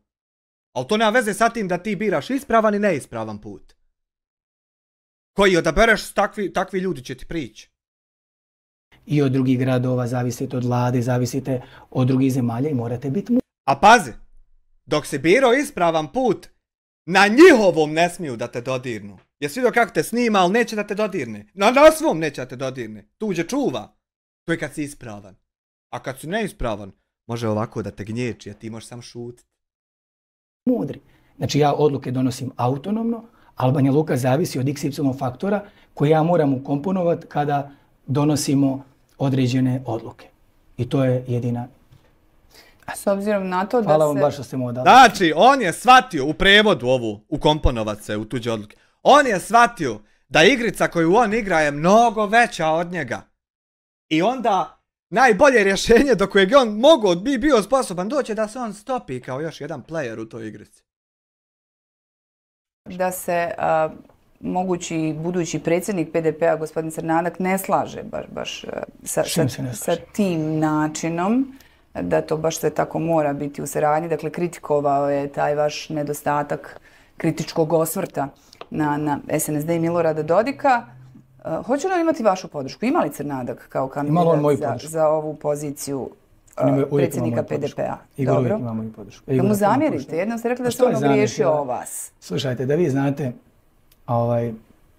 koliko gledam bitnije i suštinske stvari u životu, da Bogu dragom hvala da mi je Bog dao tu snagu da stvari ne doživljavam lično, da ljudima ne zamjeram. Znate, u politici ko radi ovako velik državni posao, a zamjera sitne stvari, tračari i to može samo da se razboli. Prema tome morate biti institucija, morate gledati procese, ne možete se interesovati ko je Crnobraća, Crnogaća, Koričanac i ostale stvari. Evo vidiš, čim te prokritikuje tvoj kolega, ti automatski posežeš za nekim poniženjima, uvredama, izmjenama imena, prezimena, neku foru da proizvedeš. Eto, i ta igra ide u krug danima i godinama. I znači sve pojedince. Baka prase. Nije ti mogao bolji čovjek u opis dat nek baka prase. Jer to radite ti i on, u zadnje vrijeme. Nekad ranije. Kad mi je bio posao. A sad mi je posao da radim i da gradim. Zar vam nije sad posao da pazite s kim ćete poslovati? Ne, mene interesuje cijena. I postoji li opasnosti u ljudima s kojima sarađujete? A što ima opasnost? Pa 17 ljudi prije vas potpiše. I vi ste ko beli medo. A moj interes je da izradimo most u Čes. Kao što mi interes da izradimo most u Docu. I to je tako. Eto, sve sam odgovorio. Jeste da Crnadak ima vašu podršku? Što ne bi imao? Ja mu želim svu sreću ovog svijeta. Radimo zajedno. I što je nešto problem što imamo drugačije nekad mišljenje?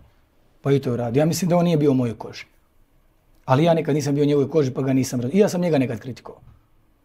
A onda sad kad malo razmislim, pa, znate, ipak kada se u nekom sistemu imate okvir u kom se možete kretati, ne možete baš vi onako kako vi hoćete.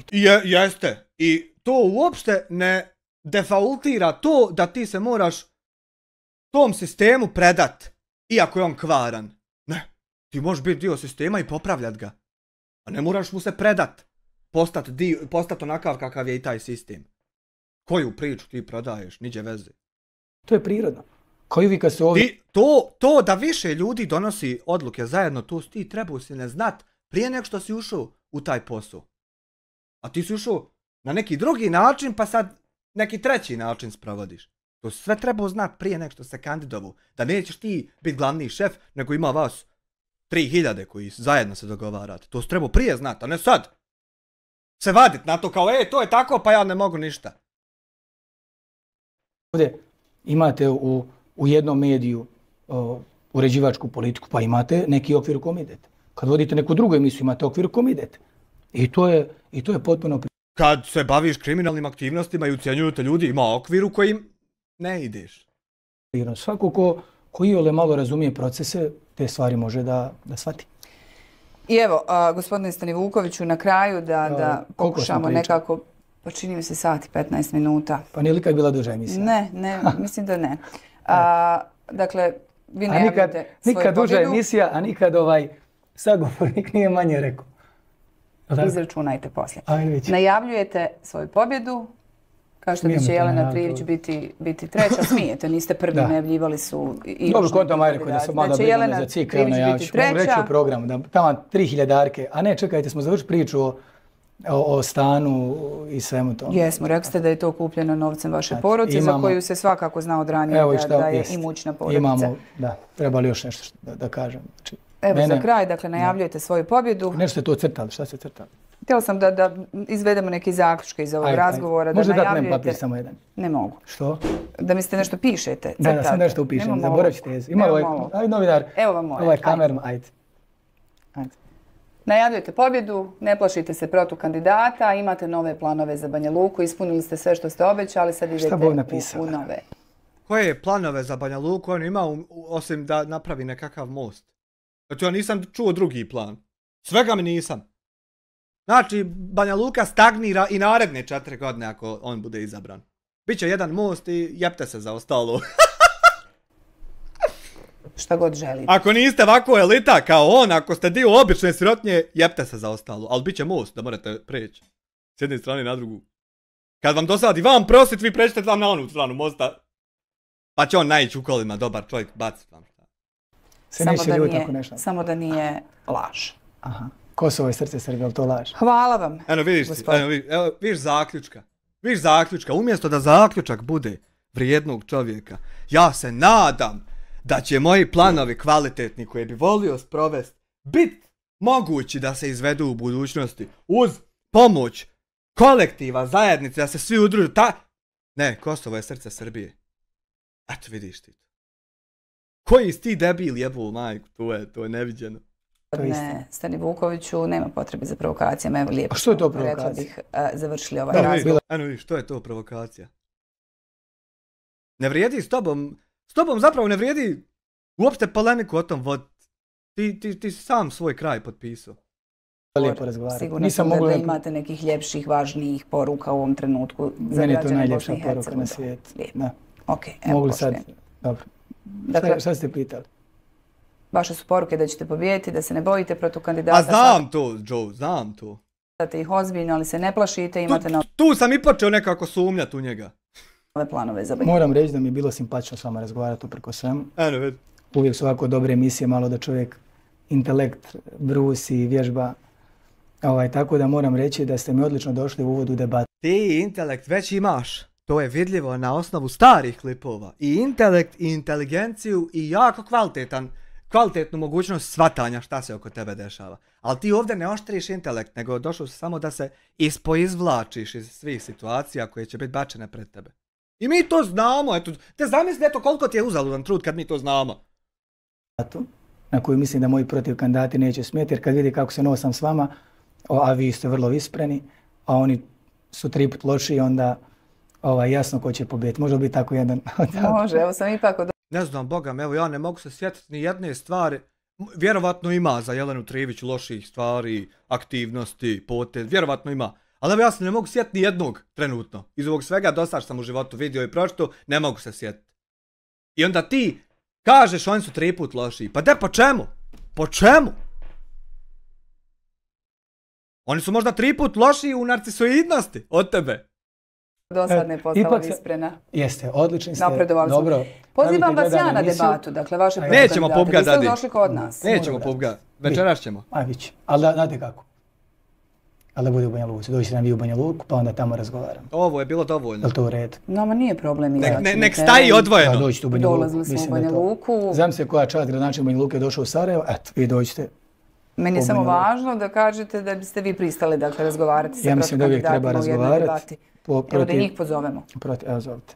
Pozovemo. Ali neće smjeti vićete. Vidjet ćemo. Da. Tako da radimo jedan najozbiljniji mogući posao za Banja Luku. Uradili smo najviše. Evo samo da kažem, znači nakon 42 godine Hotel Palace, koji smo uspjeli završiti, je posao koji niko prije nije mogao. Gradimo 5 parkova, pa sad smo počeli još jedan, to je 6, i iće još jedan, to je 7 parkova. Ali šta je s onim asfaltom i putevima što se čupa rukama?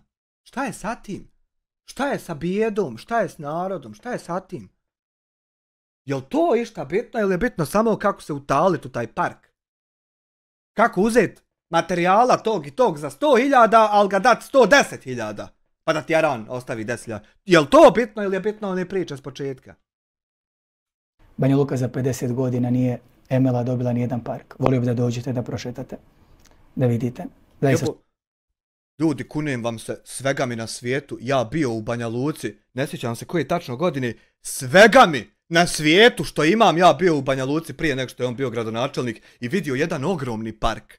Radili nešto u nekom mjestu blizu Banja Luke i na pauzi otišli u Banja Luku da jedemo, jer nije bilo tu ništa blizu da se jede. Ja vidio ogroman park nekakav u Banja Luci, naroda vako naroda. Mnogo prije nego što je on bio. Ne znam kako onda Banja Luka nije imala. Je li imala Banja Luka parkove prije njega ili šta je ovo? Jesam sanjao nešto ili ja haluciniram? To su prekrasni. Nisam siguran da jedan grad ima ovdje. A pravimo najveći park u državi. Dakle, u cijeloj Bosni i Hercegovini nema park te veličine i ljepote. Park, eto viš da ima. I kako onda nije bio taj park, a kako? Sa najvećim vještačkim jezerom. Nisu zraka bez njega imali, pa ja. Oko 7000 metara kvadratnih i to ćemo raditi. 7 km obale Vrbasa smo uredili i počinjemo izgradnju kolektora. Radimo jedan most, izgradili smo jednu osnovnu školu. Pravimo prvu sportsku banjalučku gimnaziju. To je jedan ogroman projekat. Izgradili smo kuću Milanovića kao najstariji kulturni centar. Ovo što ste malo čas spominjali. Jeste, to je mnogo značajno. Sve ključne putne pravce ka naseljima, Česma, gdje će dođe vidjeti taj prelijepi most, a što prijateljica kritikuje, pa put kroz Kuljane, pa put kroz Debeljake, ka Rekavcama, Srpske Toplice, Motike, Priječani i tako dalje, sve te mjesne zajednice. 35 milijuna maraka smo uložili u vodosnabdijevanje, ostalo još 10 milijuna da kompletno tu priču o tome.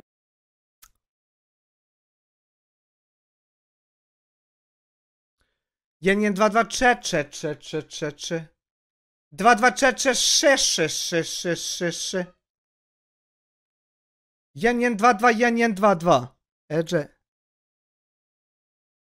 Raško Ok Rekord imamo! Rekord! U 2,5 sata 3 pucanja. To nismo imali nikad. Ovih koliko već minuti? Ne da mi da odjavim emisiju. Sam u kontinuitetu. Pa sve može, samo kad se ne govore neistine, ne negira genocid. Hvala vam lijepo, gospodine Stanivuković. Hvala vama na, ipak nek bude ugodnom razgovoru. Draško Stanivuković, gradonačelnik grada Banja Luke i kandidat za novi mandat, bio je gost Klik studija. Hvala i vama i vidimo se i slušamo. Draško Stanivuković, te da vidimo. 141.000 pretplatnika na Facebooku. Ti imaš ljubavi 441.000 pratilaca. Znaš ti šta je to? Ebedulaha! Znaš ti šta je to naroda? 441.000. I ti si njih sve izdu i produ. Sve jednog! Sve jednog! I sad mi gledaj ovaj populizam što objavljuješ. Evo, 129 lajkova ti ima ovo. Gledaj ovo. Evo, haj, ovo je 800. 1000 video. 500. 300. 200. 300. 300. Na šta si se ti srozu sa svojom upornošću? A bio si Čaba. Nevjerovatno. Hajde vidimo šta su mu najpopularniji klipovi. Ovo smo gledali, to je kod Dodika. Evo, Dodik psuje majku Stani Vukoviću. Jel ti ovo zabranio da ne smiješ obrisat, nek se vidi kako ti je s ovo mater, a ti ne moš ništa? Jel ti zabranio, šef? Ajde, reci, evo. Reći. Evo, ajde. Evo, doći. Evo, doći, evo. Šta je tome? Evo, doći. Gledaj ovi krkana za stolom. Gledaj društvanceta. Zajednički IQ ne prelazi, ja mislim, 150. Gledaj u ovog pogleda. Jesi mogu s ovom majku? Gledaj krkana. Aha, sad malo se bojite pred kamerom. Ajde, pa ljudi, bješli tu sad. Gledaj seljačni, gledaj ovog seljačni. Gledaj seljobera, gledaj krkana. Gledaj ga. 42 IQ. Sposoban držat mobitel i obuć se. I to je to. Tu završava njegova inteligencija. Gledaj. Gledaj ovi pogled ovog odozdo našiljenog. Gledaj. Šta će dvojiti to? Samo snimaj, slobodno.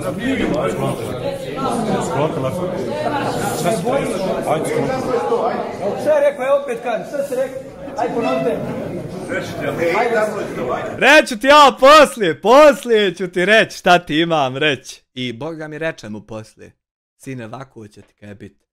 Jebi ga zato što si ti ovo ovdje, to i to uradio i onda ovako će ti bit. I zavežu labrnju. Boga mi Dodik mu reče poslije. Ajde, reci. Nema, idemo sjest ljudi, ovoliko slobodno. A vidi, dok si bio ispravan, mogao si među njih ući, ne smijete niko udariti. Dok si bio ispravan. Gledaj, evo, pusti sebi snimak pa vidi. Šta si mogu? Bez pištolja, bez puške, bez ičega. Si to mogu. Sa mobitelčićem jednim. Niko te udarit ne smije. Dok si bio čist. Slobodni ljudi. Dede ga ste, dede. Gledaj, prpe, pola ljudi ustalo sa stolica. Ali ne smijete niko dodati. Ga sred. Plak. Kako je 50 tendera sinu da 40 miliona, lijepo? Pa, daj. Nema odgovora od ovih škutora ovdje što su se sastali. Nema odgovora na pitanje kako je sinu 50 miliona dat. Zašto nema odgovora? Pa zato što je svako od njih dio tog režima kvarnog i ne zna da li je možda jebeno ili pogrešno to što bi on tebi rekao. I onda svi šuti. Jer bezbolnije je šutit nego reći možda nešto što će potencijalno koštat ga kasnije. Šute svi! A svi važnija pozicija od tebe. A šute ti svi. Joj, šta si bio, care moj? Šta si bio, jebote? Jeza me fata, šta si bio? Ne bojim se, ja, razumijete? Imam 26 godina, vrijeme je predavno, polako. Nevjerovatno šta si ti bio. I šta si pustio on izvodu. Da vidimo još. Da vidimo s Dodikom prije 4 godine. Okršaj. Bok, dečki. Predsjedniče Bok. Obraćajte. Mogao si u zvaničnoj instituciji da se zajebavaš i igraš s njima. Vidi ovo. Predsjednice, pozdravljam, to je pozdrav, molim vas. Obraćajte se pristojno, ovo je skupština 3 konstitutivna naroda i pozdravlja se za Bok. Bok, imam pravo to da kažem, molim vas. Kaj delate i da li ovo Sabor Republike Hrvatske? Očigledno koji si ti car i kralj bio? Ja se divim ovome. Da jeste. Šokiran sam, iznerviran sam i gadi mi se. Kada čujem pojedine diskusije, autokratsko ponašanje, pružanje prsta upiranje, cokotanje i smijanje poslanika s desne strane. Neće to, gospodo, do vijeka da traje, odmah da znate. I svi ste vi na to trebali reagovati. Dok moj prijatelj iskrenog srca ovdje diskutuje i priča, vi se smijete, likujete ovo što priča Milorad Dodik, što prijeti, što nikog ne persira, što je ovdje autokrata. Morate znati, gospodine, da se pojedini ljudi toga ne plaše. I da vi nećete određivati ko će šta ovdje reći i o čemu će govoriti. Kogod je zavirio prst, nokat, ruku, palac, ruku, šta god, u sredstva Republike Srpske i građana ima da se govori. Prointer, milioni, milijarde, to je jedini vitalni nacionalni interes koji vi poznajete. Govorim o vitalnom nacionalnom interesu. Mi danas govorimo o hrvatskom interesu zato što je gospodin Čović sjeo sa gospodinom Dodikom i zato što intenzivno zajedno sa Škrbićem pola zdravstva pokrali. I niko o tom ne priča. Lijekovi, terapije, sve je skuplje zbog tog trija, dua i ljudi koji su jedinili. Ti ljudi da pričaju nama o vitalnom nacionalnom interesu. Rekao sam u izjavi za medijima, danas više puta ponavljam, jedini interes koji poznajete su pare, keš, lova. Ima pravo da govorim. I prije nego što... Sve si znao i sve si bio u pravu. Vam bilo šta povjerujem, postavljam pitanje kako je danas spremljen suši u Agapeu. Jesu rodile voće na voćnjaku? To su vitalni nacionalni interesi. Čuj, hijenice od režima kako odmah skače u odbranu ako se imalo načne ono tam gdje je sve prljavo. Čuj. Su vitalni nacionalni interesi. Pogledajte, molim vas, odmah idu replike. Pilići brane ono što kaže glavni vođa svega ovog. Postavljam ovdje pitanje, ako ste rekli predsjedniče Milorade, Dodiku, da će odgovoriti na svako pitanje. Je li postmortalna revizija invalida, ljudi koji se borili za ovu zemlju, vitalni nacionalni interes? Pričate o Pelješačkom mostu, nema veze sa tim. Uveli ste nas u naredni sukob. Kažu, vi izbjegavate sukobe, pa vi ste sinonim za sukob. Sinonim za sukob. Pa što postade dio toga ako to ide u sukob? Što se stopi sa tim? Sinonim za protjerivanje ovog naroda. Jedini problem u ovoj zemlji koji se aktivno rješava nisu problemi vitalnog nacionalnog interesa, nego protjerivanje neistomišljenika, ljudi koji imaju svoj mozak i koji žele da govore ono što... Ovo je montaža, ovo on nije rekao, nego poturili mu naštimano sve. Istina. Postavljam ovdje pitanje. Kada će se pokrenuti vitalni nacionalni interes da ovdje živi? Da živimo kao ljudi? Da minimalna plata bude 1000 maraka? Da penzija ne bude 180 maraka, nego 500-800 maraka? Za takve vitalne nacionalne interese i suštinske vitalne nacionalne interese dižem 2 ruke. Evo, samo dok most završi pa ćemo se vratiti na to. Ovo je laža i paralaža. Kum za kuma, normalno. Niste znali da integralni inženjeri, evo mi vam rekli. A vamo znate podatke šta je Vukanović objavio 2012. i sad mogu misliti šta ćete o meni iznijeti sve. I diskutovat ćemo. A ja znam šta sve vas najviše boli. I vas, predsjedniče Milorade. Ja znam šta vas najviše boli. Što postoje ljudi u ovoj zemlji koje ne možete da kontrolišete. Jedan od tih sam ja. Niti da kontrolišete... Lijepo je to zvučalo tad. Prelijepo. Niti da zastrašite, niti se plašim vašeg prsta, smijem se tom prstu. Vratite se tačke dnevnog reda. Ovo je tačka dnevnog reda, ja govorim o vitalnom nacionalnom interesu. Predsjedavajući koga vi štitite se obraća Vukanoviću nepristojno. Ne štitim, samo pokušavam da zaštitim identitet ove skupštine. Ne prekidate. Pokušajte da se vratite tačke dnevnog reda. Govorimo o vitalnom nacionalnom interesu, ali teško da ću moći bilo šta progovoriti ako me svaki sekund budete prekidali. Ja vam govorim na bazi današnje teme o vitalnom nacionalnom interesu. Kada ćemo govoriti o suštinskim životnim problemima? Kad ćemo, Draško? Koliko ljudi ode iz ove zemlje? Kakvo nam je zdravstvo? Uhvatili se mosta? Ne ode uopšte ljudi. Banja Luka je u prethodne 4 godine svake godine imala obaranje rekorda od prethodne godine. Sve ide nabolje, ne znam šta ste ovdje srao. Pa potpisani ugovor za most u Gradišci. Vi stavili na dnevni red i danas ovdje samo gledamo vašu silu. Sve ono što ste danas rekli i što ste citirali Andrića, pa k'o da ste sebe opisivali. A ne Vukanović ili bilo koga ovdje od nas prisutnih. Vjerujte, kad vidim kuda Republika Srpska ide, zašto se pokreću vitalni nacionalni interesi, referendumi koji nikad nisu raspisani, laži i paralaže. Danas ne želim da u ovakvoj predstavi, gospodine, vas učestvujem. Ja vas persiram. A znam da će biti saldo uvreda poslije ove moje diskusije. Mi smo na to navikli, nažalost. Ali pozivam sve građane ove zemlje da znaju da je ovo čisti hrvatski interes. Da ovo veze nema sa Republikom Srpskom. Da iza ovog opet stoji keš i budući dogovor. I treba to da raskrinkamo. Treba to ljudi da znaju. I treba ljudi da se ježi od onog što ne čuju dok mi treba ono, ali valja poginuti, jebi ga. I onda malo se Šuprić zavrne. Govorimo, a to je vaše cokotanje, vaše dobacivanje, vaši osmijesi, vaše aplaudiranje i ustane da kažete bravo vođa, dobro si to rekao. Gospodine neki ljudi se moraju... Nalazimo se na tački dnevnog reda koja ima tačan... O čemu ja govorim, molim vas? Pa molim vas, komentarišite... Koliko puta ćete me prekinuti? Pa vratite se na tačku dnevnog reda. Ja sam na tački dnevnog reda. Nisam konj da imam uze, nego pričam šire. Povezujem ove teme koje nam se nabacuju. Kako si im, joj, kako si im rečenice znao slagat, to je umjetnost. A uradite reviziju invalida, boraca koji se borili. Hoćete o tom predsjedništvu da progovorite, o minimalnoj penziji, najmanjoj penziji. Da li ste nekad otišli, evo iza vas je direktor kliničkog centra, na klinički centar, pa pitali doktori, šta je vaš vitalni nacionalni interes? Pa da vidite... Išao je on, ima na kliničkom centru. Sad ću vi šta ima. Vlado Crta Đajić. Pazi. Ne znam da li ima o njemu nešto.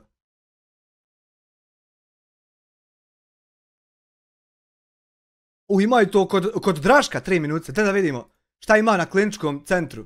Djeci koja su oboljela od Downovog sindroma, odnosno našeg centra Djeca Sunča. Kaže, djeca koja su bolesna od Down sindroma. Down sindrom nije bolest. To treba da zna jedan doktor. Down sindrom je stanje. Znači sindrom, stanje. Dijete se rodi sa Down sindromom, a ne oboli. I to ne zna jedan doktor. Smo mi invalidi, a nisu oni. Znači samo trčimo i nešto smo mrzovoljni i ne uživamo u onom što imamo. Nazvo i nas ili tu djecu invalidima. To je pogrdno. To su lica sa poteškoćama u razvoju, lica sa određenim invaliditetom. I tako se govori. I na taj način se ophodi. Bar osnovni riječnik, ako se zalaže i priča da ambasador nekom i nekoj djeci, onda bar treba da zna osnovne stvari. Taj nepismeni doktor. Znači, nemam dodatni komentare, ovo je dovoljno samo pustiti ovako. Ja se tim radnicom što ga nismo prije smijeli. Vidite, to je budaleština. Dakle, on je imao 180 dana i ja ga pitam zašto to nije učinio. Zašto to nije učinio? Šta je čekao 180, koliko već godinu i pol dana, imao je sve vrijeme od 2 godine. 2 godine. Da to učini, zašto do sad nije uradio? Ja to čekam. Ja bih volio sad da to uradi. Naravno da nema hrabrosti. To su određene političke... Zamisli plot twista da je Draško Stanivuković double agent i da se infiltrirao u režim kako bi ga iznutra razjebu. To bi isto bio žestok scenarij, ali nismo, ili da mi toliko pametni za to. Ne bi se ti mogao sad opet na ovu stranu vratiti, nastaviti ispravnim putem, jer ima... neke, izjave koje nemaju uporište u realnosti. Znači nikad nije bilo gore. Nikad više para, imamo nestručnu osobu, neuviđavnu osobu, pa evo zbog one afere, kažem, jednog opasnog monstruma. Taj doktor ne zna s kakvom diplomom. Taj doktor koji najvažnije zanimanje, najvažnije zakletve i Hipokratove koje dajete, potpuno obezvrijedio. Ma nema pojma. Znači, ja ovog čovjeka kad čujem 15 sekundi da govori, meni je kristalno jasno da on nije doktor. Jer nijedan doktor ne govori ovako siromašno. I ovako se ne maltretira sklopit riječi koje na kraju, bez obzira koliko truda uložio, opet ne zvuče, ne liče ni na šta. Eto. I njemu je to bilo jasno. Ali jebi ga, on je dio elite koja je elita dugo i ne mereš ti baš dopust da on sad padne. Elita se čuva ga, brate. Zaigralo se neko dijete koje Čuj doktora, materiti. Ne zna ništa, dobilo ko čudim spletom okolnosti, narod ne znam ni kako je tako pogriješio. Dobio je veliku podršku naroda, nemojte podcjenjivati te birače. Zato sam ja ovdje sad da kuću. Sam malo. Pa koji to doktor završi za doktora, a ne stekne tu kulturu da ne prekida sugovornika u rečenici? Nego sam malo, da ja kažem šta ja imam. To da ne dođe do grešaka koje se ne mogu popraviti. Gledaj mi tikova. Znači mi da vam kažem, Podrška je njihova, će se vidjeti za 2 mjeseca. Znači, mi ćemo ubjedljivo pobijediti, ljudi dolaze, ljudi vidje da mi smo ljudi koji želimo dobro Republici Srpskoj, dobro njihovoj djeci, mi smo ljudi stabilnosti. Ali evo sad još jedno pitanje mu postavljam. A šta kada na ovim izborima ja nosim listu i on nosi listu? Bude imao 100 više glasova od njega. Hoćemo da njega opozivati, da imaće 100 više. Na svim izborima gdje smo bili imao sam više glasova. 2018. Pitajte doktora Đajića koji imao više glasova. Pokorio sam ga, oderao sam ga politički. Znate, nema ništa. Evo ćemo sad na ovim izborima. Ja nosim listu, nosi on. Pa da vidimo ko će imati veću podršku. A ja znam ko će imati veću podršku. Imam najveći motiv. Takve ljude treba poslati i u zatvor, i u političku penziju, svaku drugu penziju. Takvim ljudima ne treba dati ništa. Ti ljudi ne mogu sebe voditi. A kamoli da vode jednu takvu ustanovu kao što je klinički centar. Loša je znači prezentacija njega kao gradonačelnika jednog čovjeka koji ne zna ništa osim praviti neke performanse, osim napadat, osim što je izvršio gore teroristički akt na naše pacijente kada je izmišljio aferu Kiseonik i to. Ja ne znam, to je tradicija neka kod nas. Čim kritikuješ lopova na vlasti, ti automatski si postao terorista i neke teroristički. To izgleda svudje tako. Ja sam mislio to samo u Gračanici tako. Poslanice ne mogu opozvati. Sve mogu njegove izjave koje su zaista sumanute, sulude i koje zaista odaju utisak da je čovjek na nečemu, ja ne znam na čemu zaista, ali ne djeluje... A znaš ti savršeno na čemu je on, nego ne smiješ reći. Ne djeluje nimalo usklađeno sa prirodom i prirodnim ljudskim ponašanjem, takve izjave, takva gostovanja i takve uvrede koje on šalje. Molim se dragom Bogu se molim. Molim se građanima Banja Lučanima, svim normalnim u ovom svijetu. Dajte ljudi, smjenjujte tog čovjeka. Smjenjujte tog čovjeka, ne znam, sa ili bez dijagnoze, ne znam kako, ali treba si te stvari ispitati. Ti ljudi ne mogu često sebe da vode, a kamoli neke ustanove. Molim se dragom Bogu, još jednom kažem građanima i svima nama, da tim ljudima ne damo nikakvu poziciju, nikakvu funkciju. Boga mi dade on njima. Plate naše doktora, da vidite koliko su ti ljudi, doktori, prosvjetni radnici obezvrijeđeni.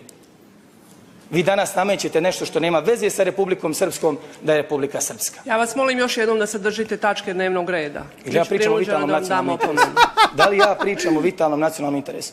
Ja ću poslije vas, budete li me prekidati, imati 100 puta povrede poslovnika i nalazi od uporište. Vi znate kad se ja odlučim u nešto... Tačku dnevnog reda je predložio predsjedavajući... Ja pričam o vitalnom nacionalnom interesu. Molim vas, potpredsjednice, budite pristojni, ne možete me učutkati, puste da govorim. A kad je bila predstava gospodina predsjednika Milorada Dodika, šta ste tad rekli? Ma ne smijete ništa da kažete. Izvolit ću ja, normalno da ću izvoliti, ali kad me pustite da nešto kažem. Izvolit ću ja! Ja želim da ovdje nametnem temu suštinskog vitalnog nacionalnog interesa, a ne izmišljenog vitalnog nacionalnog interesa. Govorimo o mostu koji se ne nalazi u Republici Srpskoj. Ali to nije tema ove sjednice.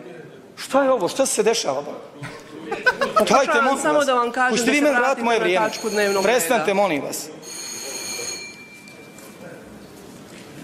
Dakle, svojih 10 minuta sam ovdje zaslužio ima da pričam. Ima da govorim o Prointeru. Nemojte o mojoj porodici. Mi nikad o porodici nećemo govoriti. Vi to morate znati. Ali svako, čiji god je sin, unuk, a ubacio ruke u budžet Republike Srpske, o tom se priča. I kada vidimo i gospodina Lukača i gospodina Dodika, koji upiru prstom, kaže, ko mog sina i moju djecu dirne? Ja sam isto nečiji sin, pa sam hapšen. Jel tako? Pa me policija malo udarala. Te druge sinove može se tući. Vitalni nacionalni interes je govoriti u ovoj skupštini o nerasvijetljenim ubistvima. A ne da me učutkavate kad o tom kažem nešto. Nego ima ovdje pravo da govorim glasno i jasno. Moram iskazati kao 26-godišnjak da se ježim na ovakvu diktaturu koju ovdje vidim. I želim da joj se suprotstavim. Da dignem glas. Da mi je drago što morate da me slušate 10 minuta. I što stade? Što stade, sine? A poslije ovog još 3, pa 3, pa 3. Jer mi je to dao narod i građani. I ne Bravo! Joj, jesi znao sve, po to je nevjerovatno. Možete im dati Šta bi, opet puče? Nije. Ovo neka pauza ovdje. Ne možete me zastrašiti. I ne možete ucijeniti. Eto, viš, si svidio da mogu. Svidio da mogu. Eto. A na vaše lažne osmijehe se ježim. I našem narodu i građanima želim ovdje da oči otvorim. Govorili smo o Jasenovačkoj građi koju ste vi, predsjedniče, prodali. Kao sve što ste u ovoj zemlji prodali. I samo ste spremni aktivno da se bavite neistomišljenicima. Jeste se pitali koliko svaki dan beba manje rođeno? To je prirodno svagdje u svijetu, to je vaš odgovor. Jeste se pitali koliko je manje škola u Republici Srpskoj? Ima 2 miliona da se da Sestriću za fudbalski klub Borac. Ima za Prointer 22 miliona od Fonda zdravstvenog osiguranja koji je u kolapsu. Hoću o tom da se govori. Sve se pokralo. Jedini vitalni nacionalni interes što vi poznajete jest keš, novac, lova i lični interes. Vratite se tačno. I gledajte, završću s ovim. Jedini vitalni nacionalni interes Republike Srpske bit će da vas istorija upiše onakvi kakvi ste bili. Diktatori, izvršili ste veći teror i veći masakr nad ovim stanovništvom nego bilo koji rat koji srpski narod prošao. I postade i ti dio te ekipi. Evo, čuj, fino si objasnio kako ta ekipa završava. I kada biste vi bili jedan brod i kad bi taj brod uhvatila oluja i taj brod kada bi potonuo, znate ko bi se jedini spasio? Spasila bi se Republika Srpska. Jer tad vi možda ne bi upravljali s njom, tim kormilom, tim brodom. A ja ću se boriti. Ima jedna stvar koju ne možete parama kupiti, a to je biologija. Vi već imate 60 godina, imam 26. Naživću vas ako ništa. Pa ću tada aplaudirati ovako. Imate opomenu, gospodine. Tako ću, normalno da imam opomenu od vas sve. Imam još 3 sekunde, hvala vam. Hvala. Čerat ćemo se još. Opomenu! I po broju godina, predsjedniče, vi se za mene deda, a po ozbiljnosti ja mogu da budem deda za vas. Ima jedna stvar koju ne možete parama kupiti, a to je biologija. Vi već imate 60 godina, imam 26. Naživću vas ako ništa. Pa ću tada aplaudirati ovako. Imate opomenu, gospodine. Tako ću, normalno da imam opomenu od vas sve. Normalno da imam opomenu. Bok, dečki. Predsjedniče Bok. Bok, imam pravo to da kažem, molim vas. Kaj delate i da li ovo Sabor Republike Hrvatske? Očigledno da jeste. Ali pozivam sve građane ove zemlje da znaju da je ovo čisti hrvatski interes. Da ovo veze nema sa Republikom Srpskom. Da iza ovog opet stoji keš i budući dogovor. Ne možete me odavde otjerati. Ne možete me zastrašiti. I ne možete ucijeniti. Hvali se uspjehom svog djeteta i bespovratnim kreditom od 3 miliona, voćnjacima, restoranima i svim drugim stvarima. Ja ne vidim tu sreću, ja ne vidim tu zadovoljstvo. Ajde, bolan, dosta više. Dosta više, šta vi mislite da ste vi? Ko ste vi ovdje? Šta, ko ste ti? Vi ste potpuno izgubili kompas. Bože, ti sačuvaj. Svaki put kad dođete ovakvu porcu imate od 3 narodna poslanika i ovakav doček. Dajte malo uvažavanja, gospodine. A ovo uvažavanje, molim vas, dajte. Ajde. Evo, vidite ovo, molim vas, pa vi, Bože, bolje da ne komentarišem. U manjini ste taman mi bili da nismo bili pravo. Ko su on se dao neko pravo, kakva demokratija bila? Ja nikad ne pristao da me ovaj čovjek, ma ne pristao da me povede 1 milimetar. Nikad ne bi pristao on to. Kamo da vodi jednu zemlju. Ja, ne vrijedi ovo, džabe, ovo ne vrijedi.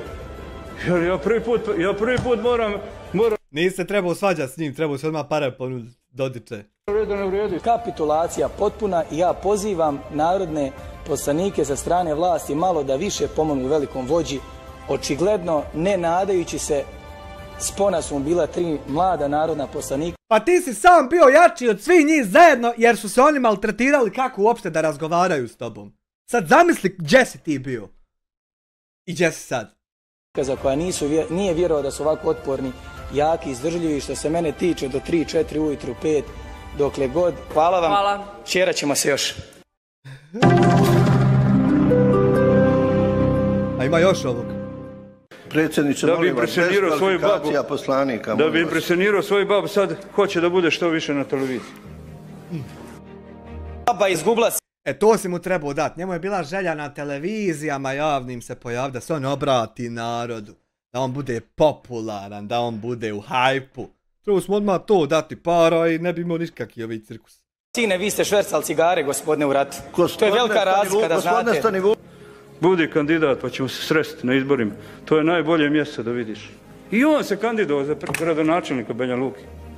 On misli da je Banja Luka blentava. Pa danas ti je dobar, ne znam šta. Da Banja Luka je ono što on okupi neke 20 ljudi oko sebe. Ili isprazni profesora koji prate ga. Boga mi 411.000, nije 20 ljudi. I tapšu. Neću ti dozvoliti da prođeš. I nije važno čija će biti zadnja u društvu koja tone. Možete vi biti posljednji koji će ugasiti svjetlo u ovom društvu, jer više niko ovdje ostati neće. I nije važno što vi pobjeđujete decenijama, predsjedniče, kad narod mladost odlazi, kad majke više djecu ne rađaju, kad nema škola. Žalostan je onaj čovjek koji se hvali svojim ličnim uspjehom dok ljudi odlaze. Žalostan je onaj čovjek koji se hvali sa svojom kućom od 507.000 maraka dok ljudi odlaze. Jes to tako? Sve se pokralo. Jedini vitalni nacionalni interes što vi poznajete jest keš, novac, lova i lični interes. A odskora si i ti taj. I gledajte, završću s ovim. Jedini vitalni nacionalni interes Republike Srpske bit će da vas istorija upiše onakvi kakvi ste bili. Diktatori, izvršili ste veći teror i veći masakr nad ovim stanovništvom nego bilo koji rat koji srpski narod prošao. Vitalni nacionalni interes. Pogledajte kako sada pričate, a ćutite kada vođa govori. Ti ljudi da pričaju nama o vitalnom nacionalnom interesu. Rekao sam u izjavi za medijima, danas više puta ponavljam, jedini interes koji poznajete su pare, keš, lova. Kako je danas spremljen suši u Agapeu? Jesu rodile voće na voćnjaku? To su vitalni nacionalni interes. To su vitalni nacionalni interes. Pogledajte, molim vas, odmah idu replike. Pilići brane ono što kaže glavni vođa svega ovog. Kum za kuma, normalno. Niste znali da integrali inženjeri, evo mi vam rekli. A vamo znate podatke šta je Vukanović objavio 2012. i sad mogu misliti šta ćete o meni iznijeti sve. I diskutovat ćemo. A ja znam šta sve vas najviše boli. I vas, predsjedniče Milorade. Ja znam šta vas najviše boli. Što postoje ljudi u ovoj zemlji koje ne možete da kontrolišete. Jedan od tih sam ja. Niti da kontrolišete, niti da zastrašite, niti se plašim vašeg prsta, smijem se tom prstu. Ti nisi perfektan, ti si defektan. Ti si luzer obični, ti si jedan obični gubitnik koji ne može da dobije ništa. Ne može to, mogu da ga molim da prestane, ali nemam načina da ga kaznim onako kako biste vi željeli da ga kaznim. Nema načina da zlo kazni dobrotu. Zlo nikad nije imalo načina, osim da kazni zlo. A zlo dobrotu ne mere kazniti, nema načina. Narod. Opet pauza. Put sam prekinut, pa ovog puta član 140, svaki stav je ovdje povrijeđen saldom uvreda koji sam dobio i po broju godina, predsjedniče, vi ste za mene deda, a po ozbiljnosti ja mogu da budem deda za vas. Članke koje ste vi govorili... Gospodine Stanivuković, u prvoj rečenici na što upozoravate... Gospodine, men deda po godinama, ništa ja ružno nisam rekao, molim vas, ali sam ja po ozbiljnosti za njega deda, samo sam to rekao. Sve članove reklamirate... Dakle, imao sam saldo uvreda. Dakle, niste bili tu kao po običaju, nikad niste na Narodnoj skupštini, pa ni na ovoj vrlo važno kad se govori o vitalnom nacionalnom interesu. Ja vas molim, dakle, puste moje 3 minute da ja kažem... Nema 3 minute, imate povredu Poslovnika do momenta da ja shvatim da ste vi ukazali na povredu Poslovnika. Niste od 3 minute, to je do 3 minute. Potrudite se da vam treba malo više od 3 minuta. Recite povreda Poslovnika na što... Ovo su vremena kad je Jelena sjedila kod tebe, ali je mislila da je dobar. Se odnosi, pa onda ću vas pustiti. Dok je nisi izdao, naravno. To rade izdajice. Ste vi slušali diskusiju predsjednika Milorada Dodića? Upozoravate na to. Je li obostrano bilo? I šta kažete na to? Je li bilo upozorenje od strane potpredsjednice kad je vodila sjednicu i vama i gospodinu... Jeste vi čuli da ona njega opomenula? Jeste čuli? Kad ste čuli, molim vas? Imao stenogram pa da pogledam. Dajte, molim vas, puste moje 3 minute. Puste moje 3 minute. Nije to replika. Predsjednik Milorad Dodik. Ne možete komentarisati, gospodine Stanivuković, nije to replika. Ovo je povreda Poslovnika. Ukažite na povredu Poslovnika. A šta mogu? Ukažite na povredu Poslovnika. A hoćete me pustiti da ukažem? Ajte, ukažite. Član 140, pročitajte sva 4 stava. 22 minuta sam slušao o sebi... Vi ste dužni da pročitate tačno stavove na koje se odnose kod ukazivanja na povredu Poslovnika. Molim vas, pročitajte Poslovnik. Sada vam ja čitam, jel? Da, morate pročitati na što ukazujete. To morate. Izvolite. Narodni poslanici dužni su da poštuju dostojanstvo Narodne skupštine. Narodni poslanici dužni da jedni drugim obraćaju se uvažavanjem. Da li je bilo uvažavanja? A toga nema uopšte, Miđa, a to je pravilo. Da li je ovo najočigledniji primjer kršenja ovog Poslovnika? Da li je ovo pokazalo svu bahatost ponašanja za govornicom Skupštine Republike Srpske? Da li je to pokazalo? Ja vas molim, pa nemojte da ovdje pričamo kada pogledate sve, pa pogledajte, molim vas, izjave. Sad bi bio pravi moment kad si se tako dobro ubacio, tačno gdje treba. Sad bi bio moment da ti izađeš sa svime što znaš iznutra. Ali ne mere kad te ucijenjuju, to te jebe. A savršen bi bio moment. To bi bio potop. Karadžić i Mladić moraju u Haag. Republika Srpska nije država, govorio Milorad Dodik. Hoću malo Washington dobiju put. Tražite li izjašnjenje? Ne, tražite li izjašnjenje? Hvala. 162 o radu na sjednici Narodne skupštine stara se predsjednik Narodne skupštine. Ja mislim da se predsjednik Narodne skupštine stara o jednom kada ništa ne priča i da zbog tog neko ispadne frajer, ima neograničenu minutažu dok smo mi ograničeni na 20 sekundi. I klasična neravnopravna borba u kojoj pojedini ljudi, akteri mogu da vrijeđaju, da iznose katastrofalne kvalifikacije, neistine, govoreći o pojedinim kriminalcima, a vrlo je jasno da u ovoj zemlji jedino ko može dopustiti da se kriminalci slobodno kreću, što je danas činjenica, jeste upravo oni koji vode Republiku Srpsku, Bosnu i Hercegovinu, koji vode policiju i koji vode ovu zemlju. Dakle, to je jedina istina. I nije mi jasno da se neko usuđuje da nama to spočitava. Ja vas molim da zajedno, evo sada kao neko ko predsjeda vi potpredsjednice, imate hrabrosti da se odvažite i kažete velikom vođi da ne može da govori. I nije važno čija će biti zadnja u društvu koja tone. Možete vi biti posljednji koji će ugasiti svjetlo u ovom društvu, jer više niko ovdje ostati neće. I nije važno što vi pobjeđujete decenijama, predsjedniče, kad narod, mladost odlazi, kad majke više djecu ne rađaju, kad nema škola. Žalostan je onaj čovjek koji se hvali svojim ličnim uspjehom dok ljudi odlaze. Hvali se uspjehom svog djeteta i bespovratnim kreditom od 3 miliona, voćnjacima, restoranima i svim drugim stvarima. Ja ne vidim tu sreću, ja ne vidim tu zadovoljstvo. Ne mogu ni da izustim da se neko hvali. Vitalni nacionalni interes. Pogledajte kako sada pričate, a ćutite kada vođa govori. Ćutite, ne smijete ništa da kažete na najgore i najmoguće, najveće urede. Ja vas molim, ako hoćete da... Nije to vođa, to je šef. Vođa je skroz nešto drugo. Vidi sad ovu. Vidi ovu, Stani Vukoviću. Odlike lidera. Vidi sad, 10 osobina dobrih lidera. Koje su to osobine? Neustrašivost, imao si to. Efektivna komunikacija, imao si to. Samopouzdanje, imao si to. Predan svom poslu, imao si to. Delegiranje posla, imao si to. Pozitivan stav. Dobro, to je malo teže bilo imat radi okolnosti, ali imao si stav. Nema veze što nije tad bio pozitivan, nije ni mogo, imao si stav. Onda, preuzimanje odgovornosti, imao si i to. Organizacione sposobnosti, imao si i to. Empatičnost, imao si i to kad si čupao onaj asfalt. Kad si ga bacao, kad si pitao ko ovo uradi, imao si empatičnost. I etičnost. Etika u poslovanju. To su odlike lidera. Neko ko te vodi. A ko ti je šef? Evo ovako izgleda šef. Kad imaš šefa, onda ovako razgovori izgledaju. Trčimo predsjednič zajedno, oduvaću vas i u tom.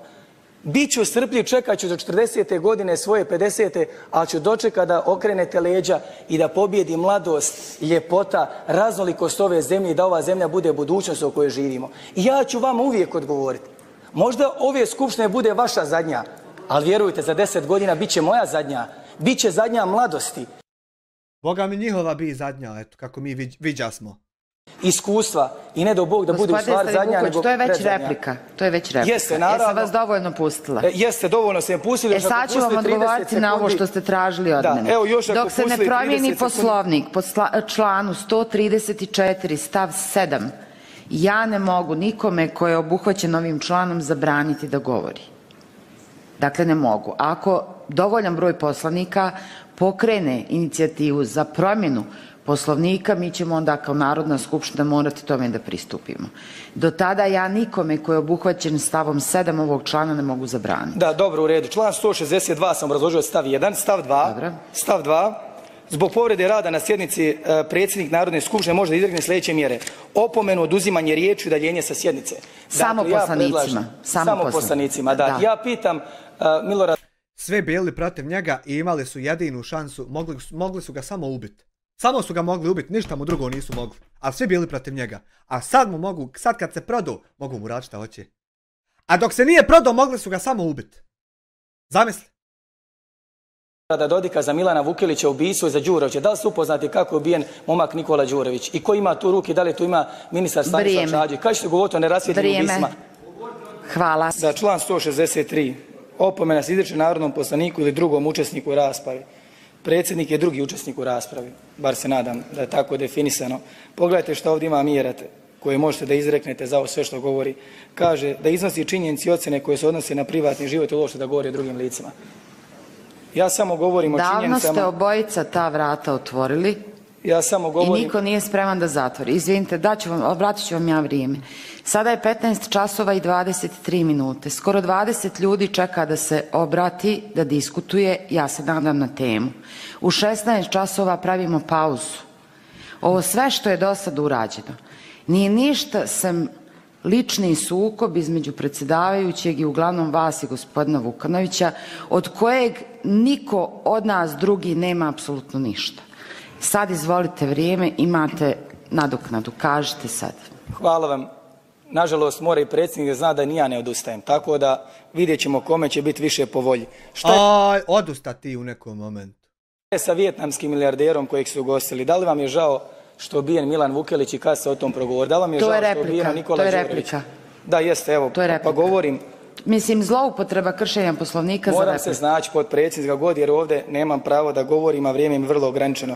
Šta je zemljištem poljoprivredne škole sa bankama srpske? Gospodine, u najboljoj namjeri, ali zaista ne mogu. Šta ćemo, da, razumijem vas. Gospodine Vasiću, to što ste vi glasni, palo je možda dok ste bili u SDS-u, sad zaista pretjerujete. Ja sad pričam. Čuj kako im je živce vadio, dare se onda dok mu nije ni red da govori. Ja pričam. Gospodine Stanivukoviću, ne ti nego vi. Zaista ne mogu da vam dopustim da zloupotrebljavate poslovnik za repliku. Žao mi je što ste potrošili vrijeme, ali to ne mogu da dopustim nikome. Ukazali ste na povredu, rekli ste koji je član. Imam još dva člana. Tražite li izjašnjenje? Morate se javiti jedno javljanje po jednom članu. Jedno javljanje po jednom članu. Jeste, ovdje ima stav 5 i stav 4. Htio sam da obrazložim i stav 4 koji kaže, koji se neposredno uvredljivo obraća drugom poslaniku, poslaničkom klubu ili poslaničkoj grupi ili vladi. Izriče se napomena. Ja sad vas pitam, evo u ime moje diskusije i povrede poslovnika, imate li vi snage i odvažnosti da izreknete opomenu srpskom članu predsjedništva na saldu uvreda koje traju u njegovoj diskusiji po 9 i 20 minuta, gdje u svakom se odnosi glup, glupan, debil, nesposoban, izgubće, luzer i sve druge mogu da nabrajam do Đurđevdana. Pitali ste me o namjeri i o hrabrosti. Nije u tome stvar. Stvar je u tome da se poslovnik ne odnosi na neke funkcije. I koliko god da ja molim, opominjem, napominjem ili kako god to zvali, to bi trebalo za poslanike da se završi na kraju uzimanjem riječi ili čak izbacivanjem iz sale. To se na tu grupu ljudi i funkcionera ne odnosi. Mogu vas pitati, član 163, opomena se izriče narodnom poslaniku ili drugom učesniku u raspravi. Da li je srpski član predsjedništva drugi učesnik u raspravi? Nije narodni poslanik, ali je drugi učesnik. Da li je, ja vas pitam... On nije u raspravi, on je predlagač ovdje. Na njegov zahtjev je... I uvijek, naravno, ima način da se zaštiti ko treba, a napadne isto ko treba. Uvijek ima taj način da se on legalizuje, naravno. Nije on pravilo ima, ali on odjednom nije u raspravi. Ima način da ti se izvučeš, jednostavno. Ako treba da se izvučeš, ako ne treba, nema načina.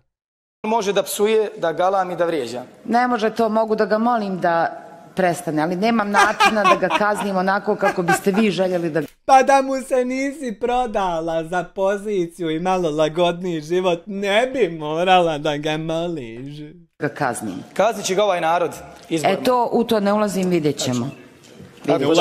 Neću ovog puta tražiti, naredni put će tražiti povredu, znam da neće glasati, ali... Da tražite izjašnjenje. Neću ovog puta. Hvala. Hvala. Sam uključen, jesam. Član 165, stav 1, 2, 3, 4, 6. Imao je Danger, imao je, kad uzmeš u obzir koliko je imao jake živce i stabilan tok zaključivanja, Sad zamisli, nemoguće je da čovjek proglupi za tako kratak period s ovog na ono, nemoguće je da poglupi toliko. Sad zamisli kolika je količina i stvar s kojom ga ucijenjuju kad je kompletno ovo morao krenuti. Zamisli kolikačko je to. Jesi stav. Ali džaba sve dok to ti ne vidiš, dok on ne prizna džabat, možeš ovako nagađati šta hoćeš. Predsjednik Narodne skupštine odlučuje da se sa sjednice udalje gosti koji remete rad sjednice. Dakle, čovjek koji se javlja poslije svake replike i svake diskusije, upravo naš gost koji je došao i zakazao ovu sjednicu ovdje. I jedini čovjek koji to remeti je upravo taj čovjek. Dobro, gospodine... Samo sekund, čekajte. Hvala, razumio sam u čemu je povreda. To je dovoljno za obrazloženje po članu 138. Dakle, kriminalac Bilbija se sastao sa predsjednikom, dokumentovač fotografija, braća Čulumi bili u Agapeu. Dve fotografije poslije pauze moj tim će pripremiti pa da se malo i dalje čeramo i znate da odustat nećemo. Član 141, sve ovdje povređeno. Vaš sin je dobio 3 miliona kredita da bi otišao škola. Koliko je djece dobilo te? Član 141, imamo ovdje 3 stava. Tukli ste navijače borce, napravili ste Gogeju.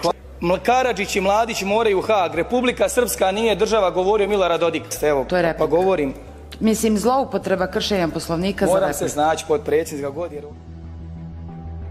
Pitam Milorada Dodika za Milana Vukelića ubistvo i za Đurovića. Da li ste upoznati kako je ubijen momak Nikola Đurović? I ko ima tu ruke? Da li tu ima ministar Stanislav Čađi? Kada ćete govoriti o nerasvjetljenim ubistvima? Zar ti stvarno misliš da si ti sada došao na političku scenu da ti razotkrivaš sve istine i sve ta priča? Kada pričate o ubistvima, Milorade, zašto ne odgovorite ko je sve kriv za ubistva? Jel vas boli Milan Vukelić? Zašto ne govorite o Milanu Vukeliću? Jel vas boli Srđan Knežević? Kada ćete govoriti o ubistvu Srđana Kneževića ako ste Srbina, to su srpski junaci? Kada ćete govoriti o ubistvu Ljubiše Savića? Drašku treba centriranje doktora Ante da ga vrati na put. Ne mere njega niko vrati. Ne mere njega niko vrati. Ja mislim da nema. Ništa od tog niste riješili. Evo i gospodin Lukaš to sluša. I da li ste bili svjedok tragedije Nikole Đurovića u kojem je automobil bio Stanislav Čađo? Hoćete to odgovoriti? Zašto tog ministra koji je kriv za ubistvo tog mladića? Nemoguće je prije 4-5 godina samo znat ovako prava pitanja i onda danas se jednako ponašat, a da iza toga ne stoji nešto ogromno. To je nemoguće. To nije prirodan proces. Nije uhapšen. Sve ove insinuacije o Vukoviću, ne znam kako se zove.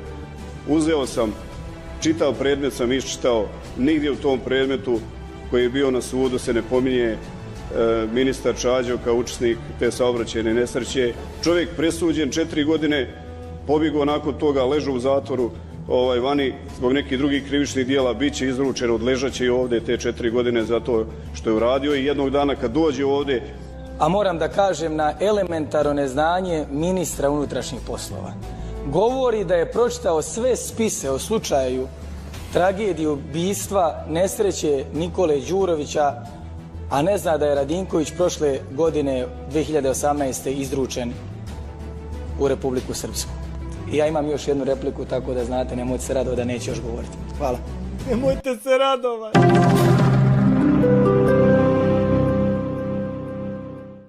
Vi ste potpuno izgubili kompas. Bože, ti sačuvaj.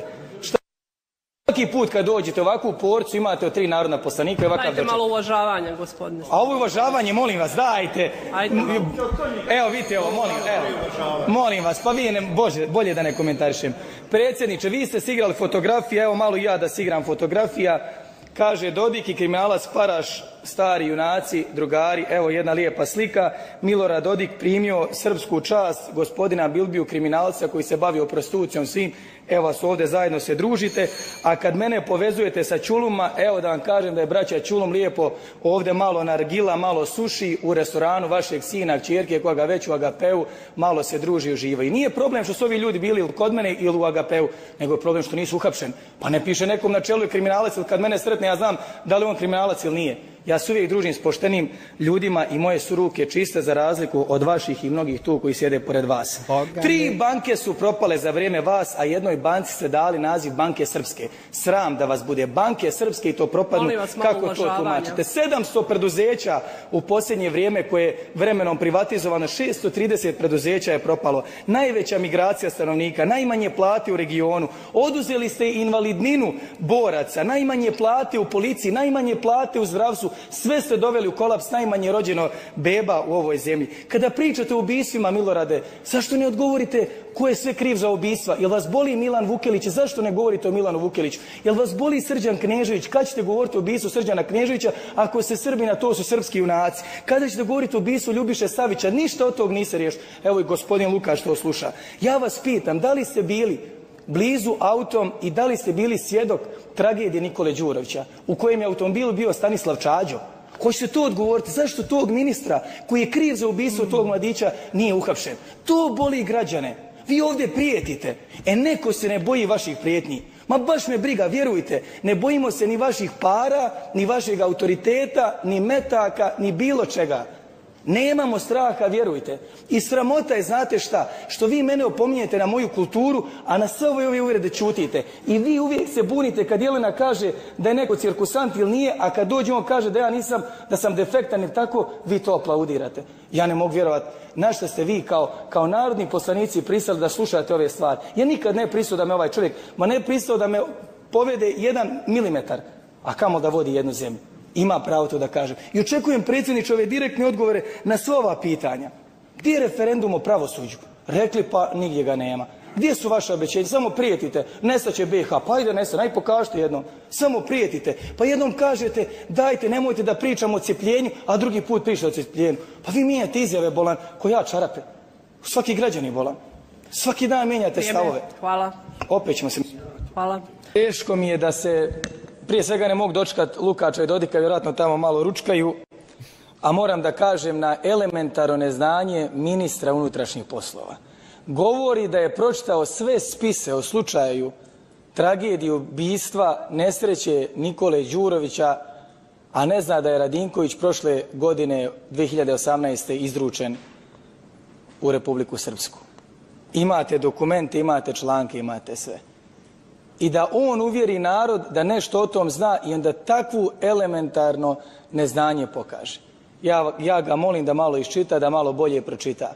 A ja sam dokumentovao sve dokaze da auto koji je stavljen podmetnu, da je bila druga boja i da su rotacije koji su tada liče i jesu i boja i auto i tablice automobila koji pripada vladi Republike Srpske i kabinetu predsjednika.